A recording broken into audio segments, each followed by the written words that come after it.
Chapter 1539. Many cultivators were stationed outside of Heavenly Dog. These cultivators were either like Li Shang, who wasn't a weapon cultivator and had been kicked out at the beginning of the test, or like Du Lang, who had lasted for different lengths of time before being defeated and forced out. But even if they were defeated, due to the uniqueness of the test, almost all weapon cultivators who had participated in the test had grown to varying degrees. This kind of growth had nothing to do with one's cultivation base, but rather with one's battle prowess. Everyone had seen many of their shortcomings during the test. This kind of growth was rare and precious, because if these shortcomings were discovered during a battle with a strong enemy, it was very likely that they would pay a great price for it. Now that the weapon cultivators had noticed their shortcomings, they would naturally make up for it and correct it. The cultivators from the 4 galaxies hadn't left yet, not only because they were watching the show, but also because there was a hidden competition going on. Everyone wanted to see which star system's cultivators would be able to last the longest in this trial. This kind of secret competition had been held several times in the past 100 years. Every time an opportunity appeared, there would be one. Now that the cultivators from the Quiet Moon and Northern Mystery galaxies had all been eliminated, only the indefinite Su Dingyang and the Daluo Divine Child remained on Heavenly Dog. The final winner would definitely be one of them. But no matter who it was, even those from the indefinite galaxy, they all felt that Luo Shenxi should be able to last longer. After all, the title of the strongest cultivator in the 4 galaxies wasn't given out by name, but by fighting. And it was indeed so. After a while, a figure suddenly appeared, covered in blood and looking quite miserable. It was none other than the indefinite Su Dingyang. Several cultivators from the indefinite realm quickly went up to him and asked with concern. Su Dingyang shook his head gloomily and looked around, but didn't see Luo Shenxi's figure. His expression became even more gloomy. He knew that he had lost again in the competition of opportunities. Half a day later, Luo Shenxi appeared. Although he was also in a very sorry state, he was undoubtedly in a much better state than Su Dingyang. A group of cultivators from the Daluo galaxy quickly went up and congratulated him. Luo Shenxi exchanged a few pleasantries with them with a smile on his face. His gaze inadvertently swept across the starry sky, and he suddenly frowned and asked, "That fellow cultivator over there, he didn't come out?" Upon hearing his words, everyone looked in the direction of Du Lang and Li Shang's starboat, and didn't see Lu Yi anywhere. Previously, Luo Shenxi had purposely come over to speak a few words with Lu Yi. Everyone had seen it, so they still had some impression of Lu Yi. It was just that Lu Yi was an unfamiliar face in the end, and he wasn't famous either. Even if he didn't show up, no one paid much attention to him. It was only when Luo Shenxi asked that everyone realized this. A Zenith Heaven cultivator said, "It's not strange that he didn't come out. He might have died in there." Although the fortuitous encounters inside Heavenly Dog Planet were not fatal, Heavenly Dog Planet had star beasts. Moreover, there was even a moon jade star beast that had escaped. If they were to accidentally encounter it, the constellation cultivators would not be able to stop it. Not all of the cultivators who had entered the Heavenly Dog Star had returned safely. Some unlucky fellows had fallen into eternal slumber inside the Heavenly Dog Star. Now that they didn't see Lu Yi, everyone naturally felt that he was most likely dead. Luo Shenxi didn't say anything. He only vaguely felt that such a person shouldn't have died on Heavenly Dog Star.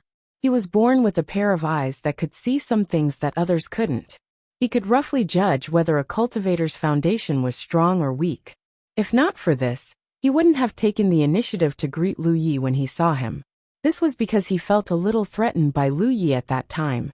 He felt that Lu Yi was a constellation cultivator, whose strength was not inferior to his own. There was only one possibility for such a person to die on Heavenly Dog Star. He had accidentally encountered the Moon Jade Star Beast and was killed. The cultivators were waiting here to see who would last until the end. Now that the result was out, they naturally had no interest in staying. Moreover, a fortuitous encounter like this could only be participated in once in a cultivator's life. Even if someone else found the same fortuitous encounter next time, they wouldn't be able to participate in it again. They all prepared to return home. At this moment, another figure suddenly appeared. In an instant, everyone's gaze was focused on him. When they saw him clearly, they all looked puzzled, doubtful, shocked, and astonished. They all thought that Luo Shenxi would be the one to last until the end. They didn't expect that it wasn't him. A guy who came out of nowhere had actually defeated Luo Shenxi. Lu Yi, who had just appeared, had no idea what was going on. When he felt everyone's gaze on him, he raised his left hand slightly and pressed the hilt of the Pan Shan saber at his waist. He gently rubbed his thumb and lowered his eyes slightly. However, he soon realized that although those people were looking at him, they didn't have any malice or hostility. They were more curious and shocked. He frowned and rushed toward Li Shang and Du Lang in a flash. He wanted to meet up with them first. "Fellow cultivator, please wait." A voice came from behind him. Lu Yi turned around and saw Luo Shenxi leaping out of the crowd and flying over. He stood in front of Lu Yi and looked at him with burning eyes. "What's the matter?" Lu Yi looked at him. Luo Shenxi bowed first and said with a solemn expression, "Fellow cultivator, I want to fight with you." He was really curious about how Lu Yi could last longer than him. Although he knew that Lu Yi was very strong, he was confident that he wouldn't lose to any cultivator of the same level. In this four-way galaxy, he had fought all the famous constellations and never lost. This also established his title as the strongest cultivator in the constellations. He thought that it would be difficult to find a suitable opponent in this four-way galaxy, but he didn't expect another one to appear today. To Luo Shenxi, how could he miss out on such an opportunity? Just the thought of competing with other experts, especially those who were also from the weapon cultivator sect, made him feel impatient and excited. Lu Yi looked him up and down. He didn't feel any malice from him, only a strong desire to fight. He could roughly guess who this person was. If he was really a cultivator from this four-way galaxy, there would be no harm in accepting this challenge. However, he was just a passerby and shouldn't cause any trouble. Moreover, he had a rough idea of Luo Shenxi's strength. He had no problem getting into the top 100 of the Constellation Hall. But getting into the top 50 would be a little difficult. He had defeated many people like this when he was in the middle stage of the Constellation Hall. Now that he was in the late stage, how could he be interested in competing with Luo Shenxi? He only replied indifferently, "I'm not free." Luo Shenxi hurriedly said, "Then when are you free? You can decide the time and place. I have no problem with that." Lu Yi walked past him and waved his hand. "We'll talk about it when I'm free." Luo Shenxi shouted behind him, "Then it's settled." Many cultivators in the four-way galaxy were dumbfounded. Although they all knew that Luo Shenxi liked to fight with strong cultivators, it was still rare to see him so eager. For a moment, they couldn't understand why Luo Shenxi would do this. Lu Yi lasted longer on Heavenly Dog than Luo Shenxi. This happened in front of everyone's eyes. But this didn't mean that Lu Yi was really strong. Some constellations lasted longer in the early stage than in the late stage. It couldn't be said that those constellations were stronger in the early stage. After Lu Yi met up with Li Shang, he summoned his astral beast and rushed into the depths of the starry sky with Li Shang and Dulang. In the next period of time, he would pass through this barren land, enter the indefinite galaxy, and then cross the entire indefinite. The road ahead was long. After Lu Yi and the others left, the cultivators gathered on Heavenly Dog quickly dispersed as well. Luo Shenxi didn't leave. He just looked in the direction Lu Yi left and asked, "Zhong Yin, didn't the Grand Elder say that he was going to the indefinite realm?" A young man beside him said, "The Grand Elder did say that. Looking at the time, he should be in the middle of preparations. You know that Indefinite and Grand Luo are on good terms. They often have some dealings with each other." Luo Shenxi nodded and turned around. "Let's go home." Even someone like Luo Shenxi couldn't just barge into another galaxy. However, it would be different if he visited Indefinite with his sect's elders. He could see that Lu Yi didn't want to fight him, but he couldn't wait to fight Lu Yi and see who was stronger. This visit with the Grand Elder to Indefinite might give him an opportunity. Of course, even if there wasn't one, he could still create one. In any case, he was determined to fight this battle. Lu Yi sat cross-legged on the planetary boat. He had already handed the control over to Dulong. He was from the indefinite galaxy and was naturally familiar with the route. The Pan Mountain Saber was placed horizontally on his knees. Lu Yi looked down at his weapon, still in disbelief. The main reason was that the scene that happened in the Cyan Palace was too strange. The figure that looked exactly like him had swallowed the Pan Mountain Saber. At that time, he thought that he would never have his saber again, which made him both distressed and angry. Who would have thought that after the figure melted, it would turn into the appearance of the Pan Mountain Saber? It looked exactly the same as the Pan Mountain Saber. However, he could clearly sense that the Pan Mountain Saber was completely different from the one before. Chi. This was the message that came from the new Pan Mountain Saber when he came into contact with it. It was also the name of the figure. It would be more appropriate to call the Pan Mountain Saber the Fong Saber. But the word Pan Mountain was still engraved on the hilt. Chi were living creatures, but they weren't living creatures in the traditional sense. They couldn't be considered living creatures either. They were an extremely peculiar existence. So peculiar that Lu Yi had never heard of them before. While he was deep in thought, Li Shang's voice suddenly rang in his ears. Lu Yi at the opportunity that the Qi encountered might be a soldier. Lu Yi was surprised. He had only learned of the Qi's true identity after obtaining it. He didn't expect Li Shang to see through it, even though he hadn't participated in the test. He turned to look at Li Shang. Li Shang explained, "The soul race is a rare race, but the soldier race is even rarer. It can even be said that they are one of the rarest races in the world. That's why we know a little about them." End of chapter. Chapter 1540. Ho was indeed from the soldier race. This was something Lu Yi only found out after obtaining him, but Li Shang was able to deduce it in advance. This was probably not just the mutual understanding between rare races. "Sure enough," Li Shang said. "An elder in my race once knew a member of the soldier race a long time ago. So there is information about this in the race. I saw that the test you participated in before seemed to be a test unique to the soldier race. If you can pass the test, you can obtain the loyalty of the soldier race." Although Lu Yi already had Ho, he didn't know much about the soldier race, so he humbly asked, "Can you tell me more about the soldier race?" Li Shang naturally didn't allow it, so he began to explain. According to Li Shang's explanation, the soldier race was an extremely strange race. So strange that it was impossible to determine whether they were living creatures or not, because they had no vitality, but they had their own thoughts and thoughts. The birth of the soldier race could be traced back to an extremely ancient era. No one knew how the soldier race came to be, but now it was known that there were very few of them, and they could no longer give birth to new ones, because the ancient land that gave birth to the soldier race had long been destroyed.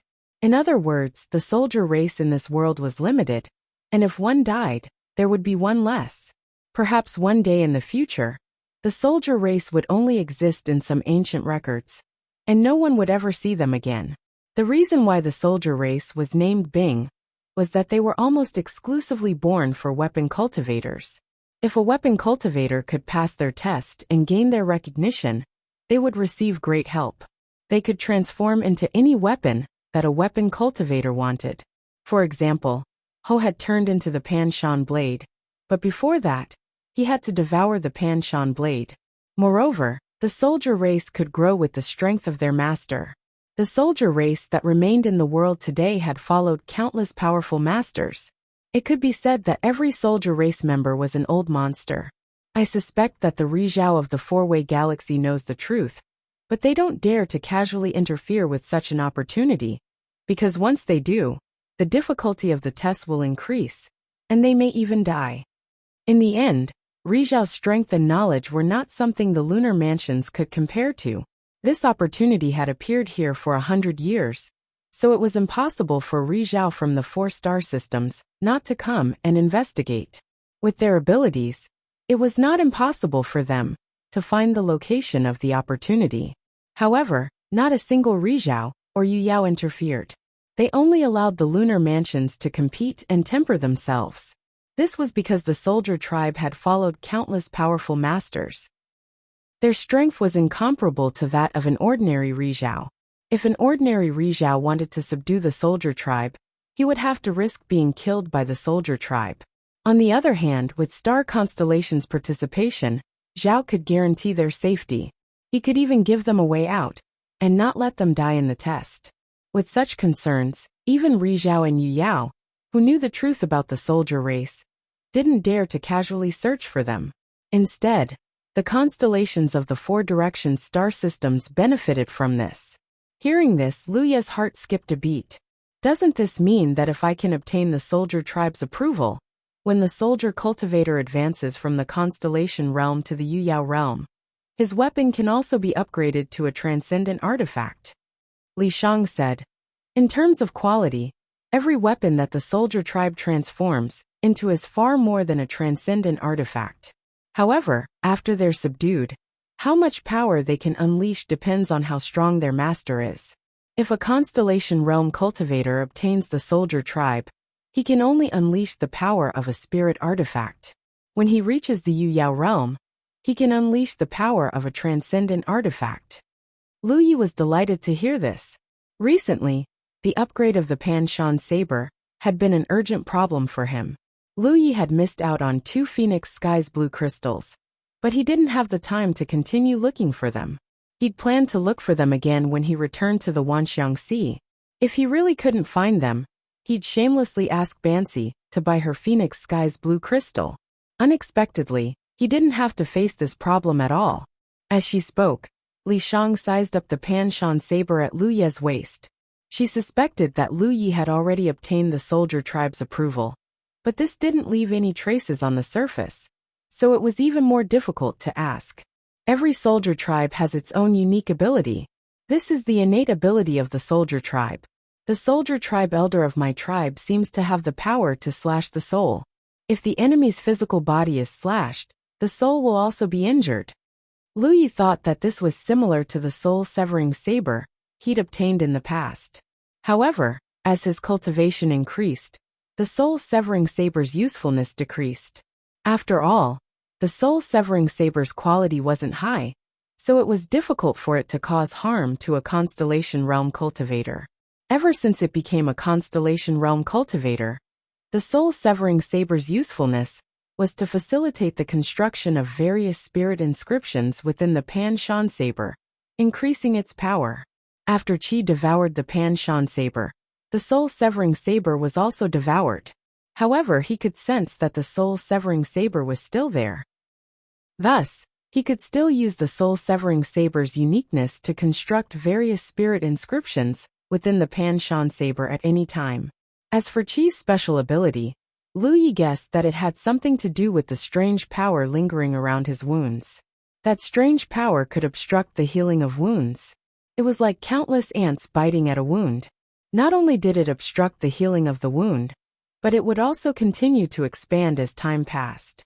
If Lu Yi hadn't used the talent tree's ability to incinerate Qi's special ability, he wouldn't have been able to win this battle.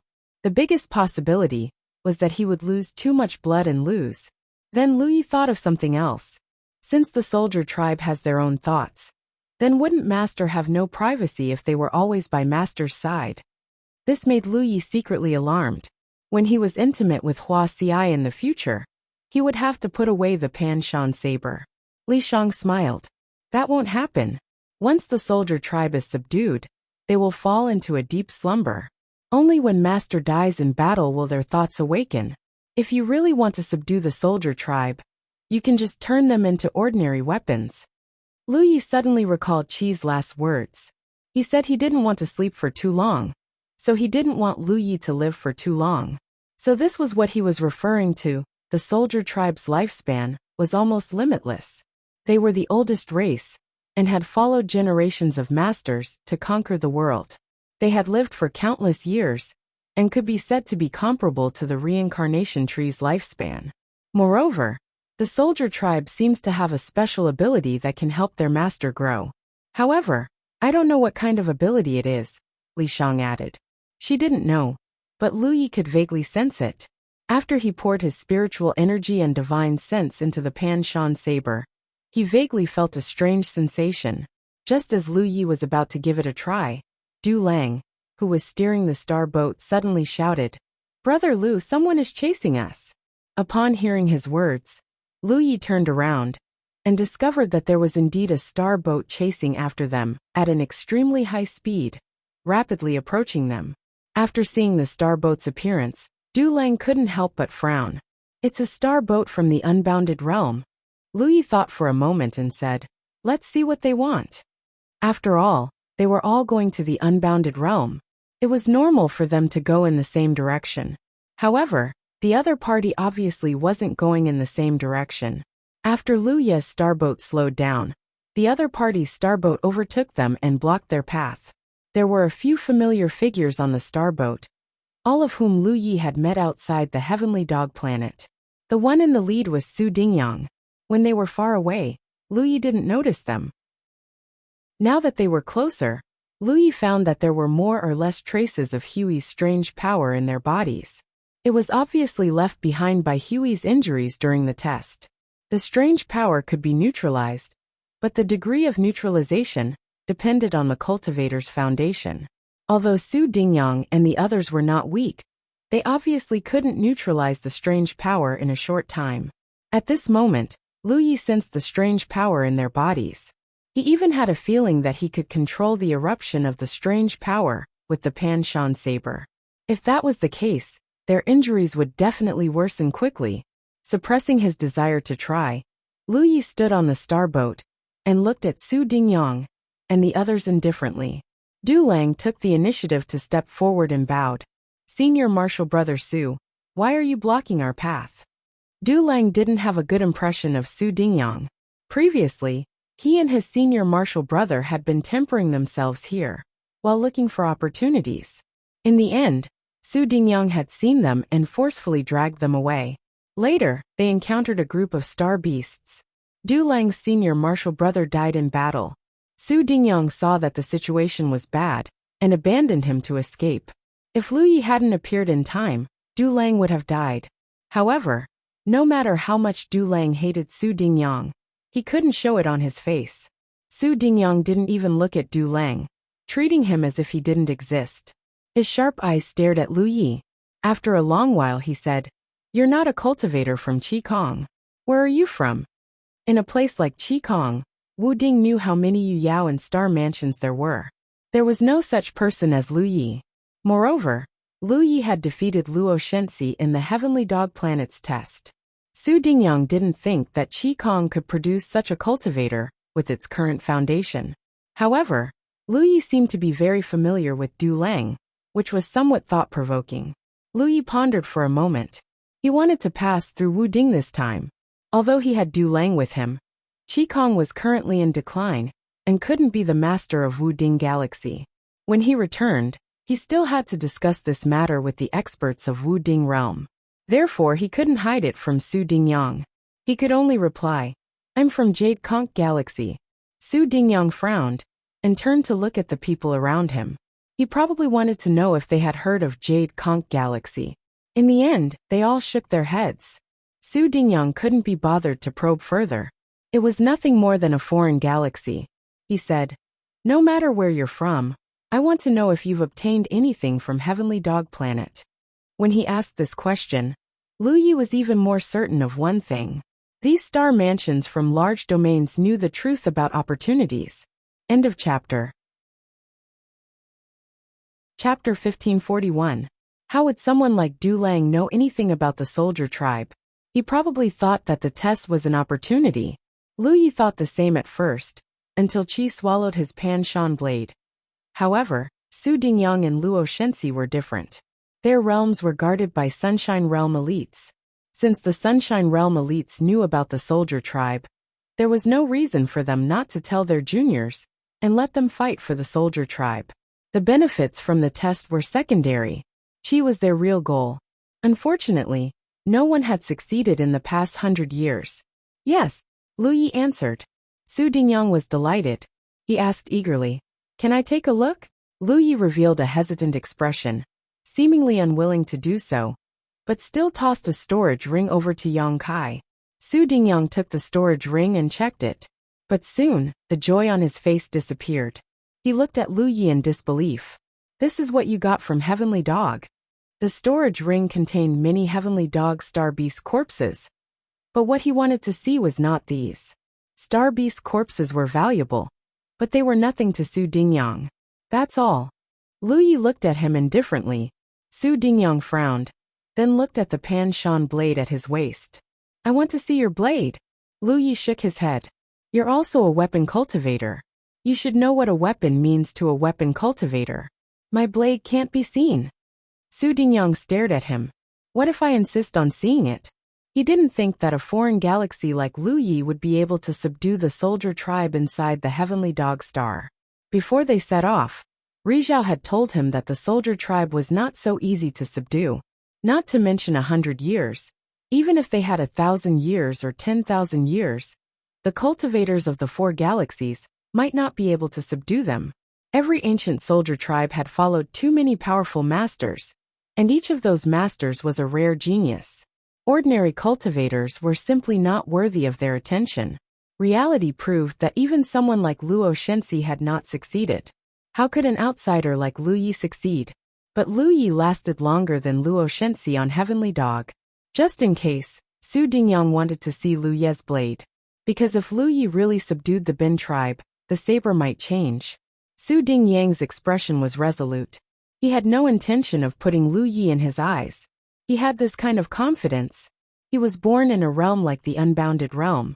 Although his strength was not as strong as Luo Shenxi, he did not feel that he was inferior to the other constellations. The atmosphere became heavy, and the auras of the few cultivators besides Su Dingyang also gradually became dangerous. Du Lang's expression turned ugly as he said in a low voice, Senior Brother Su, Brother Lu is my friend. He's just passing by. Senior Brother Su Yu. Before he could finish, a person beside Su Dingyang coldly said, Shut up, you have no right to speak here. Du Lang still wanted to argue, but Lu Yi raised his hand slightly and stopped him. He looked calmly at Su Dingyang and the others. Do you really want to see? Su Dingyang said, If it's convenient for you. Of course. It's convenient. As soon as Lu Yi finished speaking, he had already jumped off the planetary ship and pounced forward. His saber was unsheathed, and a clanging sound rang out as saber light bloomed. Du Lang didn't even see what had happened. By the time he came to his senses, Lu Yi was already standing on the starboat opposite him. He was holding the storage ring that he had tossed to Su Dingyang with one hand, and a long saber with the other. There were traces of blood on the blade of the saber. Su Dingyang and the others retreated in all directions, as if they had been struck by lightning. They were all covered in blood and looked terrified. Although these people were strong, they were still a lot weaker than Luo Shenxi. Even if Luo Shenxi was here, Lu Yi could take him down with a few slashes, let alone Su Dingyang and the others. Su Dingyang and the others hurriedly stabilized themselves. The shock in their eyes had not yet dissipated. They all looked at Lu Yi in disbelief. They finally understood why Luo Shenxi valued Lu Yi so much. At that time, everyone thought that Luo Shenxi was deliberately mystifying things. Now they knew that Luo Shenxi was indeed extraordinary when it came to judging people. Lu Yi looked at Su Dingyang and asked indifferently, Have you seen it? Su Dingyang's face was pale. Obviously, he had not recovered from the shock of that terrifying slash. If Lu Yi had wanted to take his life, he definitely would not have been able to block it. He nodded instinctively. Only then did Lu Yi sheath his saber. Thank you for your hospitality. He returned to his planetary ship in a flash. Du Lang did not need to be told, and hurriedly drove the planetary ship into the distance. Only when Lu Ye's planetary ship disappeared from their sight did Su Dingyang and the others slowly come back to their senses. The cultivator who had scolded Du Lang just now had a look of lingering fear on his face. This person is not weaker than Luo Shenxi. Su Dingyang said bitterly. He's stronger than Luo Shenxi. The others had never fought Luo Shenxi before, so they did not know how strong Luo Shenxi was. However, Su Dingyang had been defeated by Luo Shenxi before, so he could clearly judge this point. Although Luo Shenxi was strong, it was impossible for him to injure him with a single move. However, that person who claimed to be from the Jade Conch Galaxy had done it. Where was the Jade Conch Galaxy? Could a constellation be so strong? Senior Brother Su, did he get it? someone asked. Su Dingyang lowered his head and looked at the wound on his abdomen. Blood was flowing out of it, but there was no strange energy lingering around it. He shook his head slowly. I don't think so. The Bin race on Heavenly Dog Planet has a strange power that makes it very difficult to heal. You should know that. However, the saber in this person's hand does not have that kind of power. The cultivator nodded. I knew it. How could an outsider be so lucky as to be able to subdue the Bin race? Let's go back to indefinite. Su Dingyang called out. Looking at the direction the planetary ship was heading, it was obviously heading to indefinite galaxy. He was indeed not a match for the other party, but as long as he reached indefinite, it would be his territory. How could he be afraid that the other party would not submit to him? He could not let go of the saber that had injured him so easily. We should have killed them, Li Shang said from the planetary ship. That Su Dingyang doesn't look like a magnanimous person. He's from indefinite. If you go to indefinite again, he definitely won't let you go. Lu Yi shook his head and didn't explain. How could he not see through Su Dingyang's character? If he could, he also wanted to kill him and end this once and for all. However, Su Dingyang and the others had left Heavenly Dog Planet at the same time as him. They should have been seen by many people. If Su Dingyang and the others died, even if there was no evidence, the experts of Indefinite Realm would not let them go. That would be detrimental to what he was going to do next. He did not want to have any conflicts with the Indefinite Realm. Instead, he wanted to build a good relationship with them and reach some cooperation. However, it was not that easy. After all, he was only a constellation. His strength was too weak in the Starry River. It was very difficult for him to be qualified to talk to the experts of Indefinite on equal terms. Su Dingyang had only wanted to see his saber, because he wanted to know if he had subdued the Bin race. He had injured a few of them, but did not leave behind any strange energy. This way, he would be able to clear his name. Su Dingyang and the others probably didn't know that he could control Hui's strange energy. It was a characteristic of Hui itself. As its master, he could control it as he pleased. The starboat sailed on without any disturbances. Occasionally, Dou Lang would avoid star beasts, glancing at Lu Yi from time to time with envy in his heart. Back then, they were both Divine Sea experts and had participated in the Battle of Divine Sea Experts of the Alpha Origin stage. However, after so many years, he was only at the early stage, while Lu Yi was already at the advanced stage. The difference between their cultivation bases was like heaven and earth. The key point was that the strength that Lu Yi displayed was too unbelievable. Su Dingyang was already an extremely outstanding star constellation of this generation in the unbounded realm. He was also in the late stage of cultivation like Lu Yi, but in the end, he was injured in a single exchange, and the people who were injured along with him were his fellow disciples. If he had such potential, he would not have to worry about not being strong enough to save the Chi Sky continent in the future. But in the end, it was just a fantasy. He knew his own situation. Now that the Red Sky realm was in decline, the foundation of the realm was gone, and the talents were withered. He was afraid that in a few years, the Red Sky realm would be reduced to a mortal realm. At that time, there would be no more cultivators in the realm. Every time he thought of this, he felt an inexplicable heartache. With Dou Lang steering the star boat and Li Shang protecting him, Lu Yi did not need to worry about anything. He immersed his consciousness into the Pan Mountain Saber and slowly poured his spiritual power into it. Inexplicably, he had already appeared in a large green hall.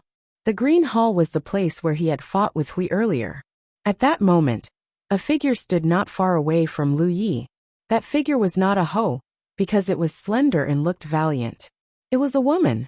The woman was extremely beautiful, with a pair of sword-like eyebrows that reached her temples.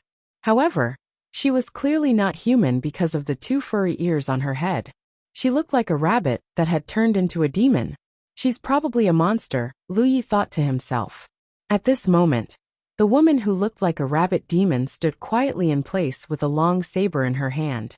Her hands were placed on the saber's hilt, and there was not the slightest trace of her aura. Her long saber looked similar to Lu Ye's Pan Mountain saber, but it was heavier. When Lu Yi looked at her, her eyes slowly opened. In a split second, Two golden lights bloomed from her eyes. Lu Yi couldn't help but tense up. For some inexplicable reason, she felt as if she wasn't facing a rabbit, but a fierce tiger. With a clang, the rabbit demon slowly unsheathed her saber and said, "Baijian, Qingli of the monster race." She was indeed a cultivator of the monster race. Qingli should be her name. As for Baijian, Lu Yi guessed that was her origin. She was either a star system or a realm. However, Lu Yi did not have much time to think. As soon as she unsheathed her saber, Qingli pounced at him like a rabbit. Lu Yi hurriedly raised his saber to meet her. But before he could do anything, the saber light bloomed. Then, it seemed like an ancient beast was opening its bloody mouth and biting at him with its fangs bared. End of chapter. Chapter 1542. On the star boat, Lu Yi opened his eyes with a pained expression. This was the result of having one of his divine consciousnesses destroyed. However, he didn't look tired at all. Instead, his eyes glowed with excitement. He realized that subduing the qi would bring him far more benefits than he had expected. Not to mention the fact that the Ho was a soldier. It could grow as its master grew stronger. It could save Lu Yi from all sorts of problems when it came to upgrading the Pan Shan blade in the future. The Ho itself was a huge treasure, a treasure waiting to be exploited by Lu Yi. Li Shang had mentioned before that soldiers seemed to have the ability to help their masters grow. However, she didn't know what this ability was. Lu Yi had sensed it back then. But when he was about to investigate, Su Dingyang and the others caught up with him. So he didn't have time to investigate. Until the battle just now. Since ancient times, the Qi had followed many powerful masters. Without exception, these masters were all soldier cultivators. Naturally, many of them used the saber. Each of these cultivators could be said to be a peerless genius. Their achievements were far beyond what ordinary cultivators could compare with. Many of them were famous and terrifying existences, even in the entire Sunshine region. They were all overlords of a region. If they wanted to, they could leave their mark in the Qi rather than calling it a mark. It was more like a kind of inheritance. For example, when Lu Yi met Qingli, what he saw was not Qingli herself, but a manifestation of the mark she left in the Qi. The slash she used on Lu Yi was the essence of her inheritance. Under that slash, Lu Yi couldn't fight back at all. If they met in the real world, it meant that Qingli had the ability to kill Lu Yi with a single slash. Of course, this didn't mean that Qingli had this ability when she was in the late constellation realm. When Qingli left her mark, it could have been Rizhao or someone else. With Rizhao's foundation and skills, even if Qingli used the same strength as Lu Yi wouldn't have been able to resist. If Lu Yi grew stronger in the future, he could also leave his mark in the Qi for the benefit of his descendants. Of course, even if Lu Yi wanted to do so, it would be many years later. Moreover, not everyone could leave behind a mark inside the Bai. In order to do so, one had to first obtain the Bai's approval. If the Bai didn't agree, then forcefully leaving behind a mark wouldn't last long before it dissipated. Lu Ye's combat skills and instincts were honed through life and death situations. Up until now, the biggest problem he had encountered was that there was no one to guide him systematically. In the beginning, the Jade Blood sect was in decline. The sect master was a Dharma cultivator and a body cultivator. Second senior sister was a medical cultivator, and fourth senior brother was a sword cultivator. There was no one who could teach him at all. However, third senior brother had given him some saber techniques before they met. However, Lu Ye's strength grew too fast and soon exceeded the limit of the 9 regions cultivators. So there was no one to teach him. Previously, the Constellation Hall had given Lu Yi the inheritance of the 10,000 tidal waves, which made Lu Yi very happy. This was because he finally had something that was different from the Tyrant Saber technique. However, it was still unable to solve the fundamental problem that he had to face. As his cultivation level gradually increased, his saber techniques should also grow correspondingly. It was no longer enough to rely solely on the tempering of life and death situations. The imprint inheritance within the panther was what he urgently needed at the moment. Qingli was only the first. There were countless imprint inheritances hidden within the panther. As long as Lu Yi could defeat the imprints left behind by the powerhouses, He would be able to see the essence of their inheritances and absorb their nutrients to promote his own growth. Suppressing the excitement in his heart, Lu Yi was not in a hurry to try again. Instead, he recalled the slash that Qingli had just made. Without a doubt, that slash was not just a simple slash. It was the condensation of an entire saber technique system. Qingli had condensed all of her saber techniques into that one slash. It was just like how the three forms of the tyrant saber were not just the three forms. If one simply cultivated the three forms and imitated them, they would not be able to comprehend the subtleties of the tyrant saber technique. The power that Qingli had used back then was completely the same as her own power. It could be said that there was no difference at all. However, he was still killed by a single slash. This meant that Qingli's saber techniques were far superior to his own. This did not make Lu Yi depressed. Instead, it made him excited. This was because he saw the possibility of his own growth. After pondering for a long time, Lu Yi once again focused his mind and entered the green hall. He looked up and saw that Qingli still looked the same as before. Her hands were placed on the hilt of her saber, and she stood there with the support of her saber. However, she quickly opened her eyes. Once again, Lu Yi saw two spots of golden light blooming. This time, unlike the last time, Qingli did not announce her name or origin. Instead, she attacked directly. Lu Yi thought that he would be able to hold on for a little longer. However, after Qingli attacked, he realized that he was wrong. He could still vaguely see a bloody mouth opening up to bite him. Then, his mind retreated from the green hall. It was truly a fiend with its fangs bared. Lu Yi's divine consciousness was destroyed again. This little damage to his divine consciousness did not affect him. If he wanted to recover, he could use the spirit refining grass. After thinking about it for a long time, Lu Yi entered the green hall for the third time. Time passed. Lu Yi sat on the star boat with the Pan Mountain saber across his knees. He poured his spiritual energy into the saber from time to time. Occasionally, he would take out spiritual jades or spirit refining grass to refine them. To outsiders, he seemed to be cultivating. Li Shang was increasingly certain that Lu Yi had subdued the Bin tribe. Otherwise, there was no reason for him to behave so strangely along the way. However, after interacting with Lu Yi for a long time, she gradually realized that he was extraordinary. She had a vague feeling that one day in the future, Lu Yi would definitely have a place in the vast starry sky. Being able to make friends with such a weak person seemed to be a good thing. Traveling through the starry sky was extremely boring.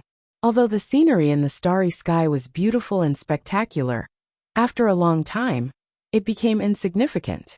However, this kind of boring travel was something that every cultivator had to experience. The starry sky was too vast, and there was no way to arrive at a destination casually. After departing from the heavenly dog star, it took a full 3.5 months for the group to pass through the barren star field and enter the indefinite galaxy. They had just entered the indefinite galaxy. If they wanted to reach a certain realm, they would have to travel for a period of time. Lu Yi did not notice the passage of time at all. He was wholeheartedly focused on fighting Qingli. Over the past 3 months, he had lost count of how many times he had been killed by Qingli. Finally, he had learned something. Although he was still no match for Qingli, at least he would not be killed the moment he entered. He would finally be able to spar with Qingli. This was undoubtedly a huge improvement. While fighting with Qingli, it was also an opportunity for Lu Yi to understand the essence of the inheritance she had left behind. Lu Yi eagerly absorbed the nutrients left by Qingli, feeling grateful to this ancestor who had once obtained the pyrolite. Lu Yi also found that his spirit sea had grown quite a bit. This was because he often needed to refine the spirit refining grass to replenish his spirit sense. This also strengthened his spirit sea imperceptibly. While Lu Yi was refining the spirit jade, Du Lang said, "Brother Lu, now that we have entered the indefinite galaxy, where do you plan to go next?" Only then did Lu Yi remember some of his previous plans. Recently, he had been so engrossed in fighting Qingli that he had forgotten about other things. After thinking for a moment, Lu Yi asked, "How far is the Red Sky realm from the indefinite realm?" Du Lang replied, "The two realms are not far apart." With the speed of Brother Lu's star boat, It should only take half a month. This was also the reason why the Red Sky Realm wanted to rely on the Indefinite Realm after it had weakened. It was close enough. If it was too far away, the Red Sky Realm would not rely on the Indefinite Realm. There were other realms in the galaxy that they could choose from, but they were not as powerful as the Indefinite Realm. Then let's go to the Red Sky Realm first. Allow me to pay a visit to the seniors of your realm. It was not easy to form a partnership with the Sunshine of the Indefinite Realm. Lu Yi did not have the qualifications to communicate with the experts of the Sunshine Realm. In the eyes of the Sunshine Realm, who had lived for countless years, Lu Yi was just a child. Therefore, Lu Yi thought that perhaps he could borrow the strength of the Red Sky Realm as a springboard. The Red Sky Realm was weak, and their realms were weak. No matter what the Indefinite Realm thought, the Red Sky Realm would definitely not refuse if they knew that they could go to the Wanxiang Sea. After all, they were the ones who could not wait to change. Therefore, Lu Yi planned to negotiate with the Yu Yao of the Red Sky Realm first, and then have the Yu Yao of the Red Sky Realm introduce the experts of the Indefinite Realm. If everything went smoothly, it should not be difficult to form a partnership with the Indefinite Realm. Du Lang was clearly very happy to hear Lu Ye's words. He immediately steered the star boat and flew towards the Red Sky continent according to the star chart. The environment of the indefinite galaxy was undoubtedly different from that of the barren star field. There were stars and realms full of vitality everywhere. This was actually the environment of a normal galaxy. Lu Yi was still struggling with Qing Li, and his progress was good. He estimated that he should be able to fully comprehend the inheritance left behind by Qing Li in a short period of time. This made him secretly look forward to it. He did not know what kind of wondrous inheritance Qing Li would have after this. 2 months later, two figures clashed fiercely in the green hall of the Hui. The sounds of sabers rang out, and the sabers were ferocious.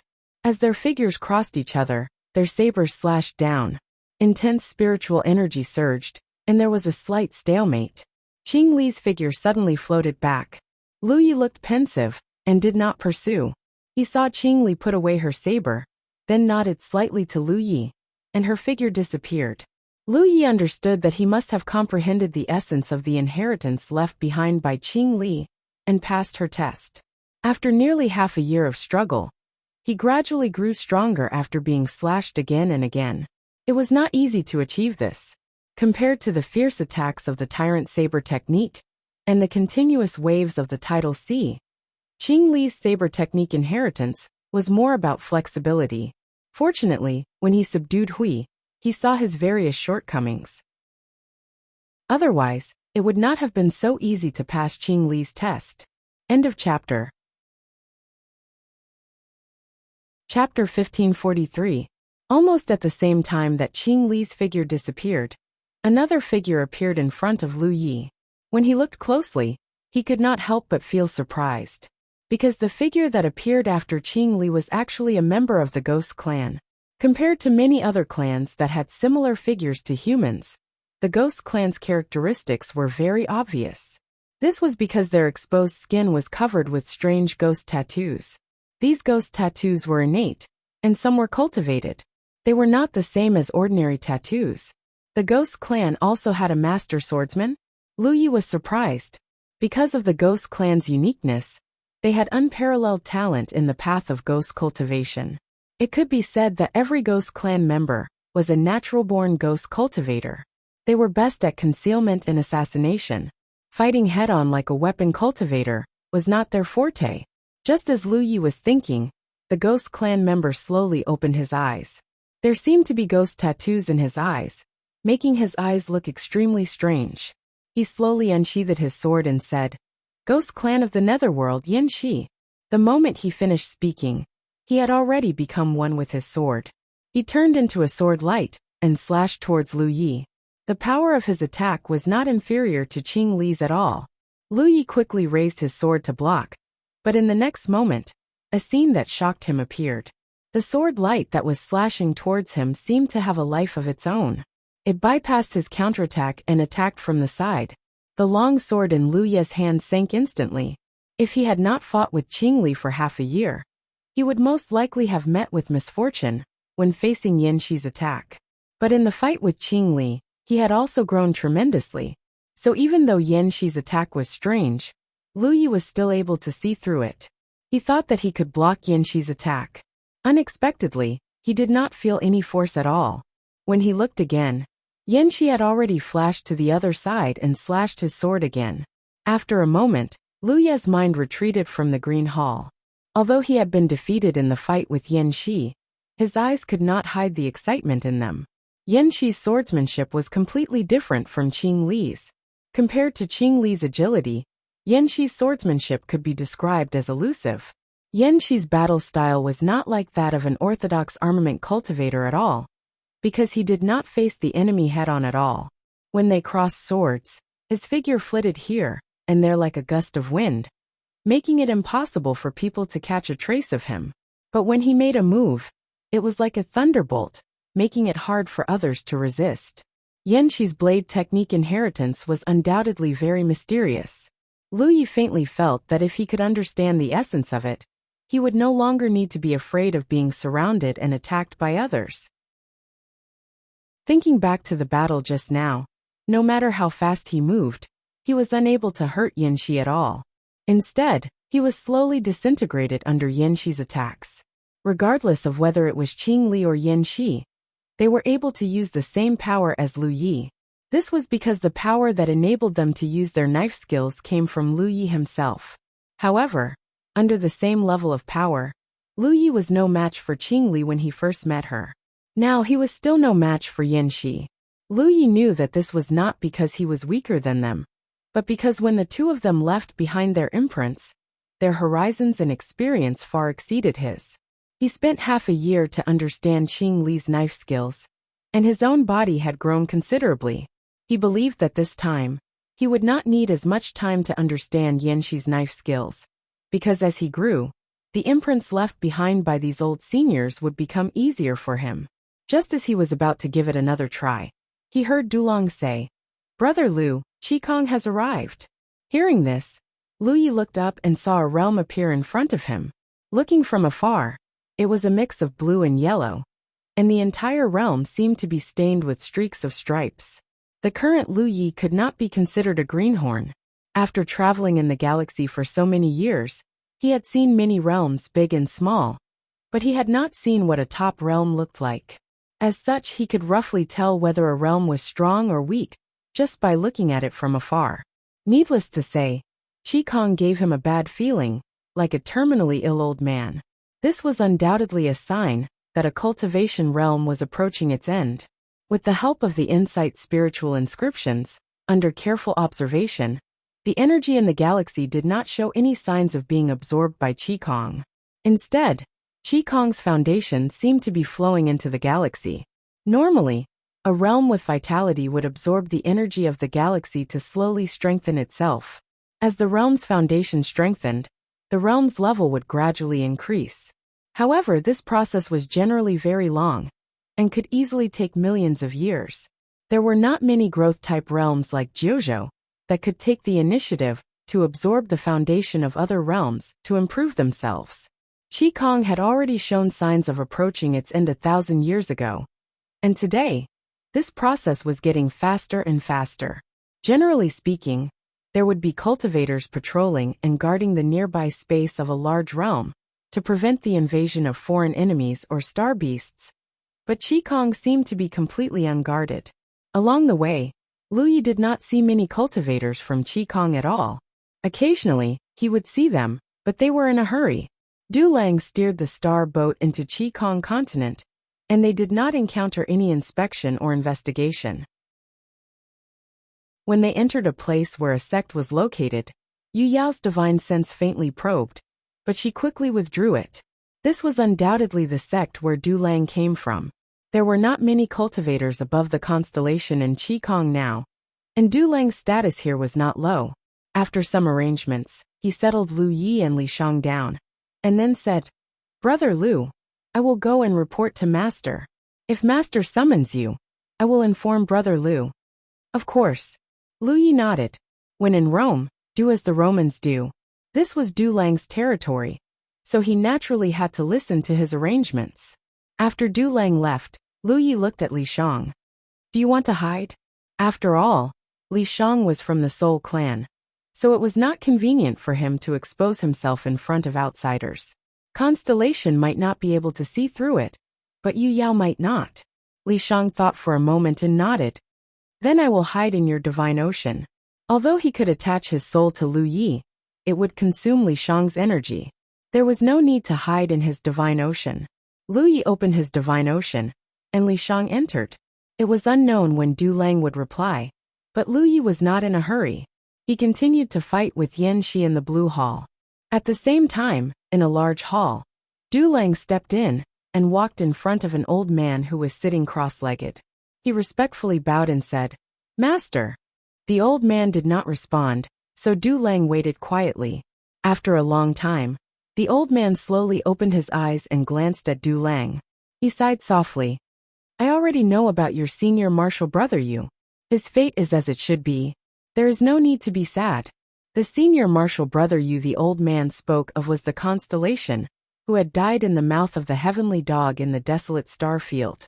Du Lang said angrily, if Su Dingyang hadn't dragged us to provoke that group of star beasts, senior martial brother, you wouldn't have died in vain. How hateful of that Su Dingyang to abandon me after senior martial brother Yu's death and escape on his own. The old man snorted and scolded. Not to mention that Su Dingyang is a cultivator from another realm and is not related to you. Even if you are really from the same sect, you have the freedom to escape when you are in danger. Du Lang, the life of a cultivator is ultimately in their own hands. You can't pin your hopes on the mercy of others. Du Lang lowered his head and clenched his fists. This disciple understands the principle, but this disciple is not willing. The old man looked at Du Lang and let out a long sigh. If you are really unwilling to accept this, then work hard to become stronger. If there comes a day when you become a sunshine, perhaps you will have the opportunity to find a way out for us Red Sky cultivators. That being said, sunshine was very difficult. Red Sky continent had not seen sunshine for many years. Looking at the entire indefinite galaxy, only the indefinite realm had sunshine. Changing the topic, the old man asked, how did you escape? Du Lang hurriedly said, this disciple was lucky. I met a friend who saved my life when I was in danger. That was how I was able to return. Oh, the old man was a little surprised. Du Lang was his disciple. He basically knew who he knew and who he had befriended. There were not many people who could be called friends by Du Lang. The old man could not help but wonder who had saved him. Master, you have seen that person before, Du Lang said. The old man raised his eyebrows. Is it that Qin kid from the eroding cloud realm? The eroding cloud realm was also a realm of the indefinite galaxy. The old man knew that Du Lang had a good relationship with a constellation with the surname Qin in the eroding cloud realm. If there was one of Du Lang's few friends who could save Du Lang in that situation, it would be this Qin kid. It's not senior martial brother Qin. Du Lang shook his head. Master, do you still remember when you took me to participate in the Battle of the Divine Ocean at the Reincarnation Tree? The old man pondered for a moment. The scene back then was still vivid in his mind. He was surprised. You couldn't have met Lu Yi of the Nine Heavens, right? During the Battle of the Divine Ocean, Du Lang had only stayed in the Alpha Origin stage for a month before coming out. The old man knew that Du Lang had only met one person inside, and that was Lu Yi of the Nine Heavens. The master and disciple could have left earlier, but they had stayed because Du Lang wanted to see how long Lu Yi could last. As a result, he saw the birth of a miracle. Lu Yi of the Nine Heavens had won first place in the Battle of the Divine Ocean with an absolute advantage. Du Lang suddenly mentioning the Battle of the Divine Ocean made the old man's mind extremely sharp. Du Lang said excitedly, Master is right. The one who saved me was Lu Yi of the Nine Heavens. Why would he go to the desolate star region? The old man was surprised. Although he did not know which galaxy the Nine Heavens realm was in, it was definitely not one of the 4 galaxies. If it was, the old man would have heard about it long ago. Disciple doesn't know. Du Lang shook his head. He was also very curious about why Lu Yi was in the desolate star region, but this was not something he could inquire about casually. The old man said, If I remember correctly, that young man was only an 8th order divine ocean cultivator back then. One minor realm lower than you, right? Yes, Du Lang nodded. The old man said. Such a character is bound to achieve great things in the future. Since you and him are connected by fate, you might as well make friends with him. Even if you can't borrow his strength in the future, you can be proud to have such a friend. Chapter 1544. While speaking, the old man thought of a problem and asked in confusion. It's only been a few years. That young man's cultivation should be about the same as yours. Even Su Dingyang fled at the sight of him. So how did he have the ability to save you? Du Lang's expression turned solemn. It's hard to believe, but honored master, Brother Lu is now at the late stage of the constellation realm. What? The old man was shocked. Late stage of the constellation realm? Are you sure? If he didn't know his disciple's character, the old man would have thought that he was joking with him. It was shocking that a cultivator could cultivate from the 8th order divine sea to the late stage of the constellation realm in such a short time. Du Lang didn't know whether to laugh or cry. Honored master, how could I be wrong about this? Moreover, Luo Shenxi even gathered thousands of people to go to the heavenly dog star. Even if I was wrong, Luo Shenxi wouldn't be. In the test of the opportunity on the heavenly dog star, Brother Lu lasted longer than Luo Shenxi and was the last to come out. Impossible. The old man only felt that his cognition had been completely overturned. How could the cultivation of the constellation realm be so simple?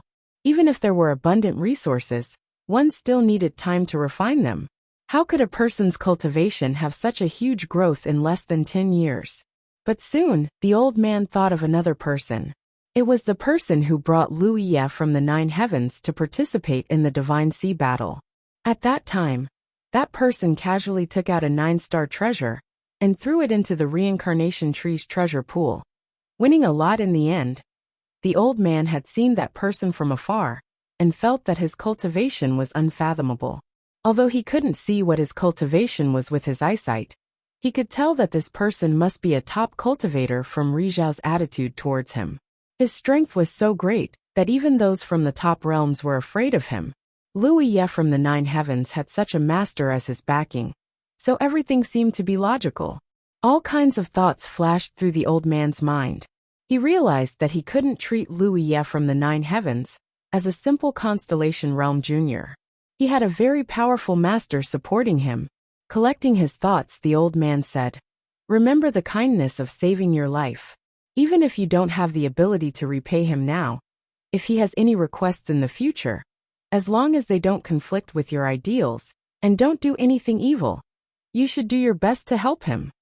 Du Lang replied respectfully, "This disciple will remember Shizuan's teachings." He then changed the topic.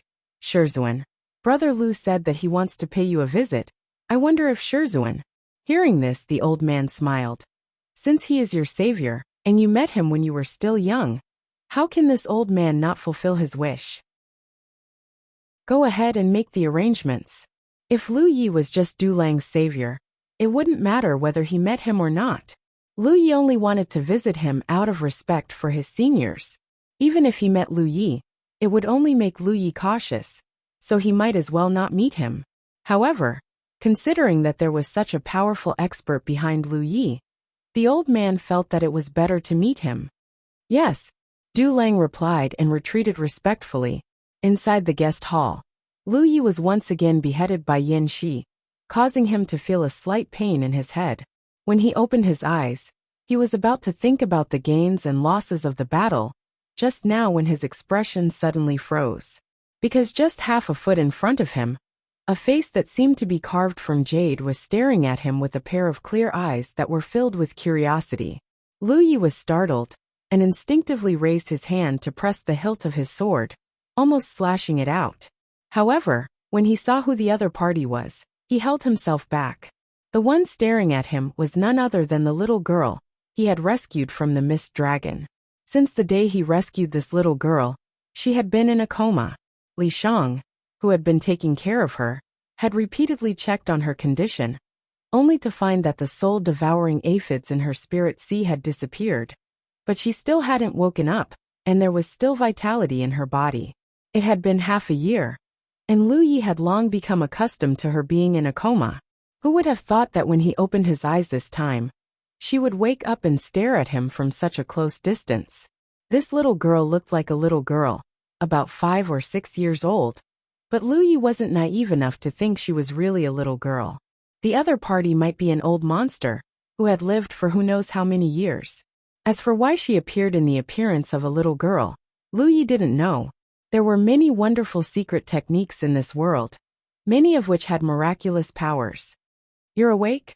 Lu Yi asked calmly, his right hand still resting on the hilt of his mountain plate saber. Although he didn't feel any malice from the other party's eyes, it was always better to be safe than sorry. If this little girl opened her mouth and turned it into a bloody maw, he would be in deep trouble. The little girl's eyes lit up for a moment before she opened her mouth and called out in a crisp voice, "Father!" Lu Yi was stunned for a moment, thinking there was something wrong with his ears, and couldn't help frowning. "What? Father?" The little girl smiled brightly and threw herself at Lu Yi, crashing into his arms and wrapping her arms around his neck. Lu Yi was caught off guard and was thrown onto the bed. This time, Lu Yi finally heard clearly and couldn't believe his ears. He had imagined all kinds of possibilities after this little girl woke up, and it wouldn't be strange if she bit the hand that fed her. But she actually called him father. What kind of situation was this? "Father, father." The little girl was still calling out, clearly very happy, as if she really was Lu Ye's daughter, and reuniting with him after a long separation filled her with joy and joy. Lu Ye's entire body stiffened. He was an expert in life and death battles. But when such a delicate little girl threw herself into his arms and called him daddy, his heart almost melted. Lu Yi didn't know what to do. The little girl even rubbed her face against his, a look of enjoyment on her face. "Li Shang, save me." After a short moment of thought, Lu Yi finally remembered that he wasn't alone, and hurriedly called out to Li Shang, who was hiding in his divine sea, for help. Li Shang was alarmed.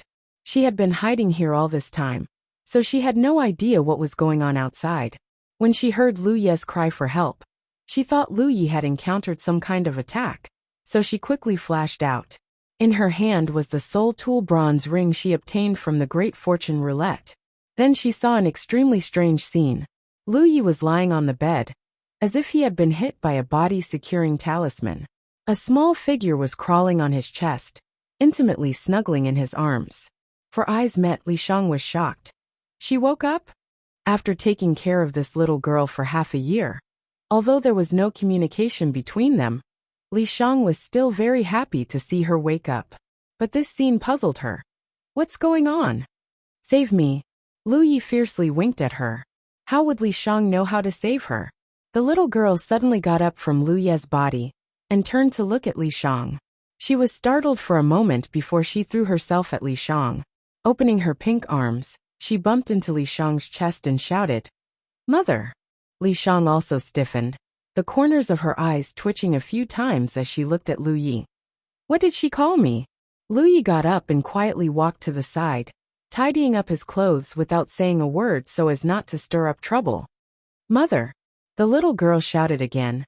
This time Li Shang finally determined what she was shouting about. Not knowing whether to laugh or cry, she said, "Girl, you've got the wrong person, I'm not your mother." This time it was the little girl's turn to stiffen. Then she looked up at Li Shang with her clear eyes. Her eyes became watery at a speed visible to the naked eye. Then tears began to flow down her cheeks like pearls from a broken necklace. She pitifully asked, "Mother, you don't want me anymore?" "I'm not your mother." Li Shang weakly defended herself. She was a soul race, how could she give birth to a human? It would have been better if she didn't say this. But as soon as she said this, the little girl burst into tears, crying like she was heartbroken, as if she had encountered the most grievous thing in the world. Li Shang was dumbfounded, quickly turning to look at Lu Yi, wanting to get some help from him. Lu Yi scratched his head, thinking for a moment. Then suddenly his eyes lit up, and he nodded to Li Shang, indicating that this little girl's brain was damaged. Because the little girl had been tortured into a coma by the soul-devouring aphids before. When Lu Yi entered her divine sea to investigate, He found that her divine sea had dried up. Only her soul avatar was wrapped in a layer of inexplicable strength, allowing her to survive. He didn't know how long she had been tortured by the soul-devouring aphids, but no matter who this little girl was before, it was likely her mind had been damaged. At this moment, the little girl was like a newborn who had hatched from an egg. After breaking the shell, the first thing she saw was her parents. Lu Yi felt that this should be the reason why the little girl called him and Li Shang father and mother. Otherwise there was no way to explain the situation in front of him.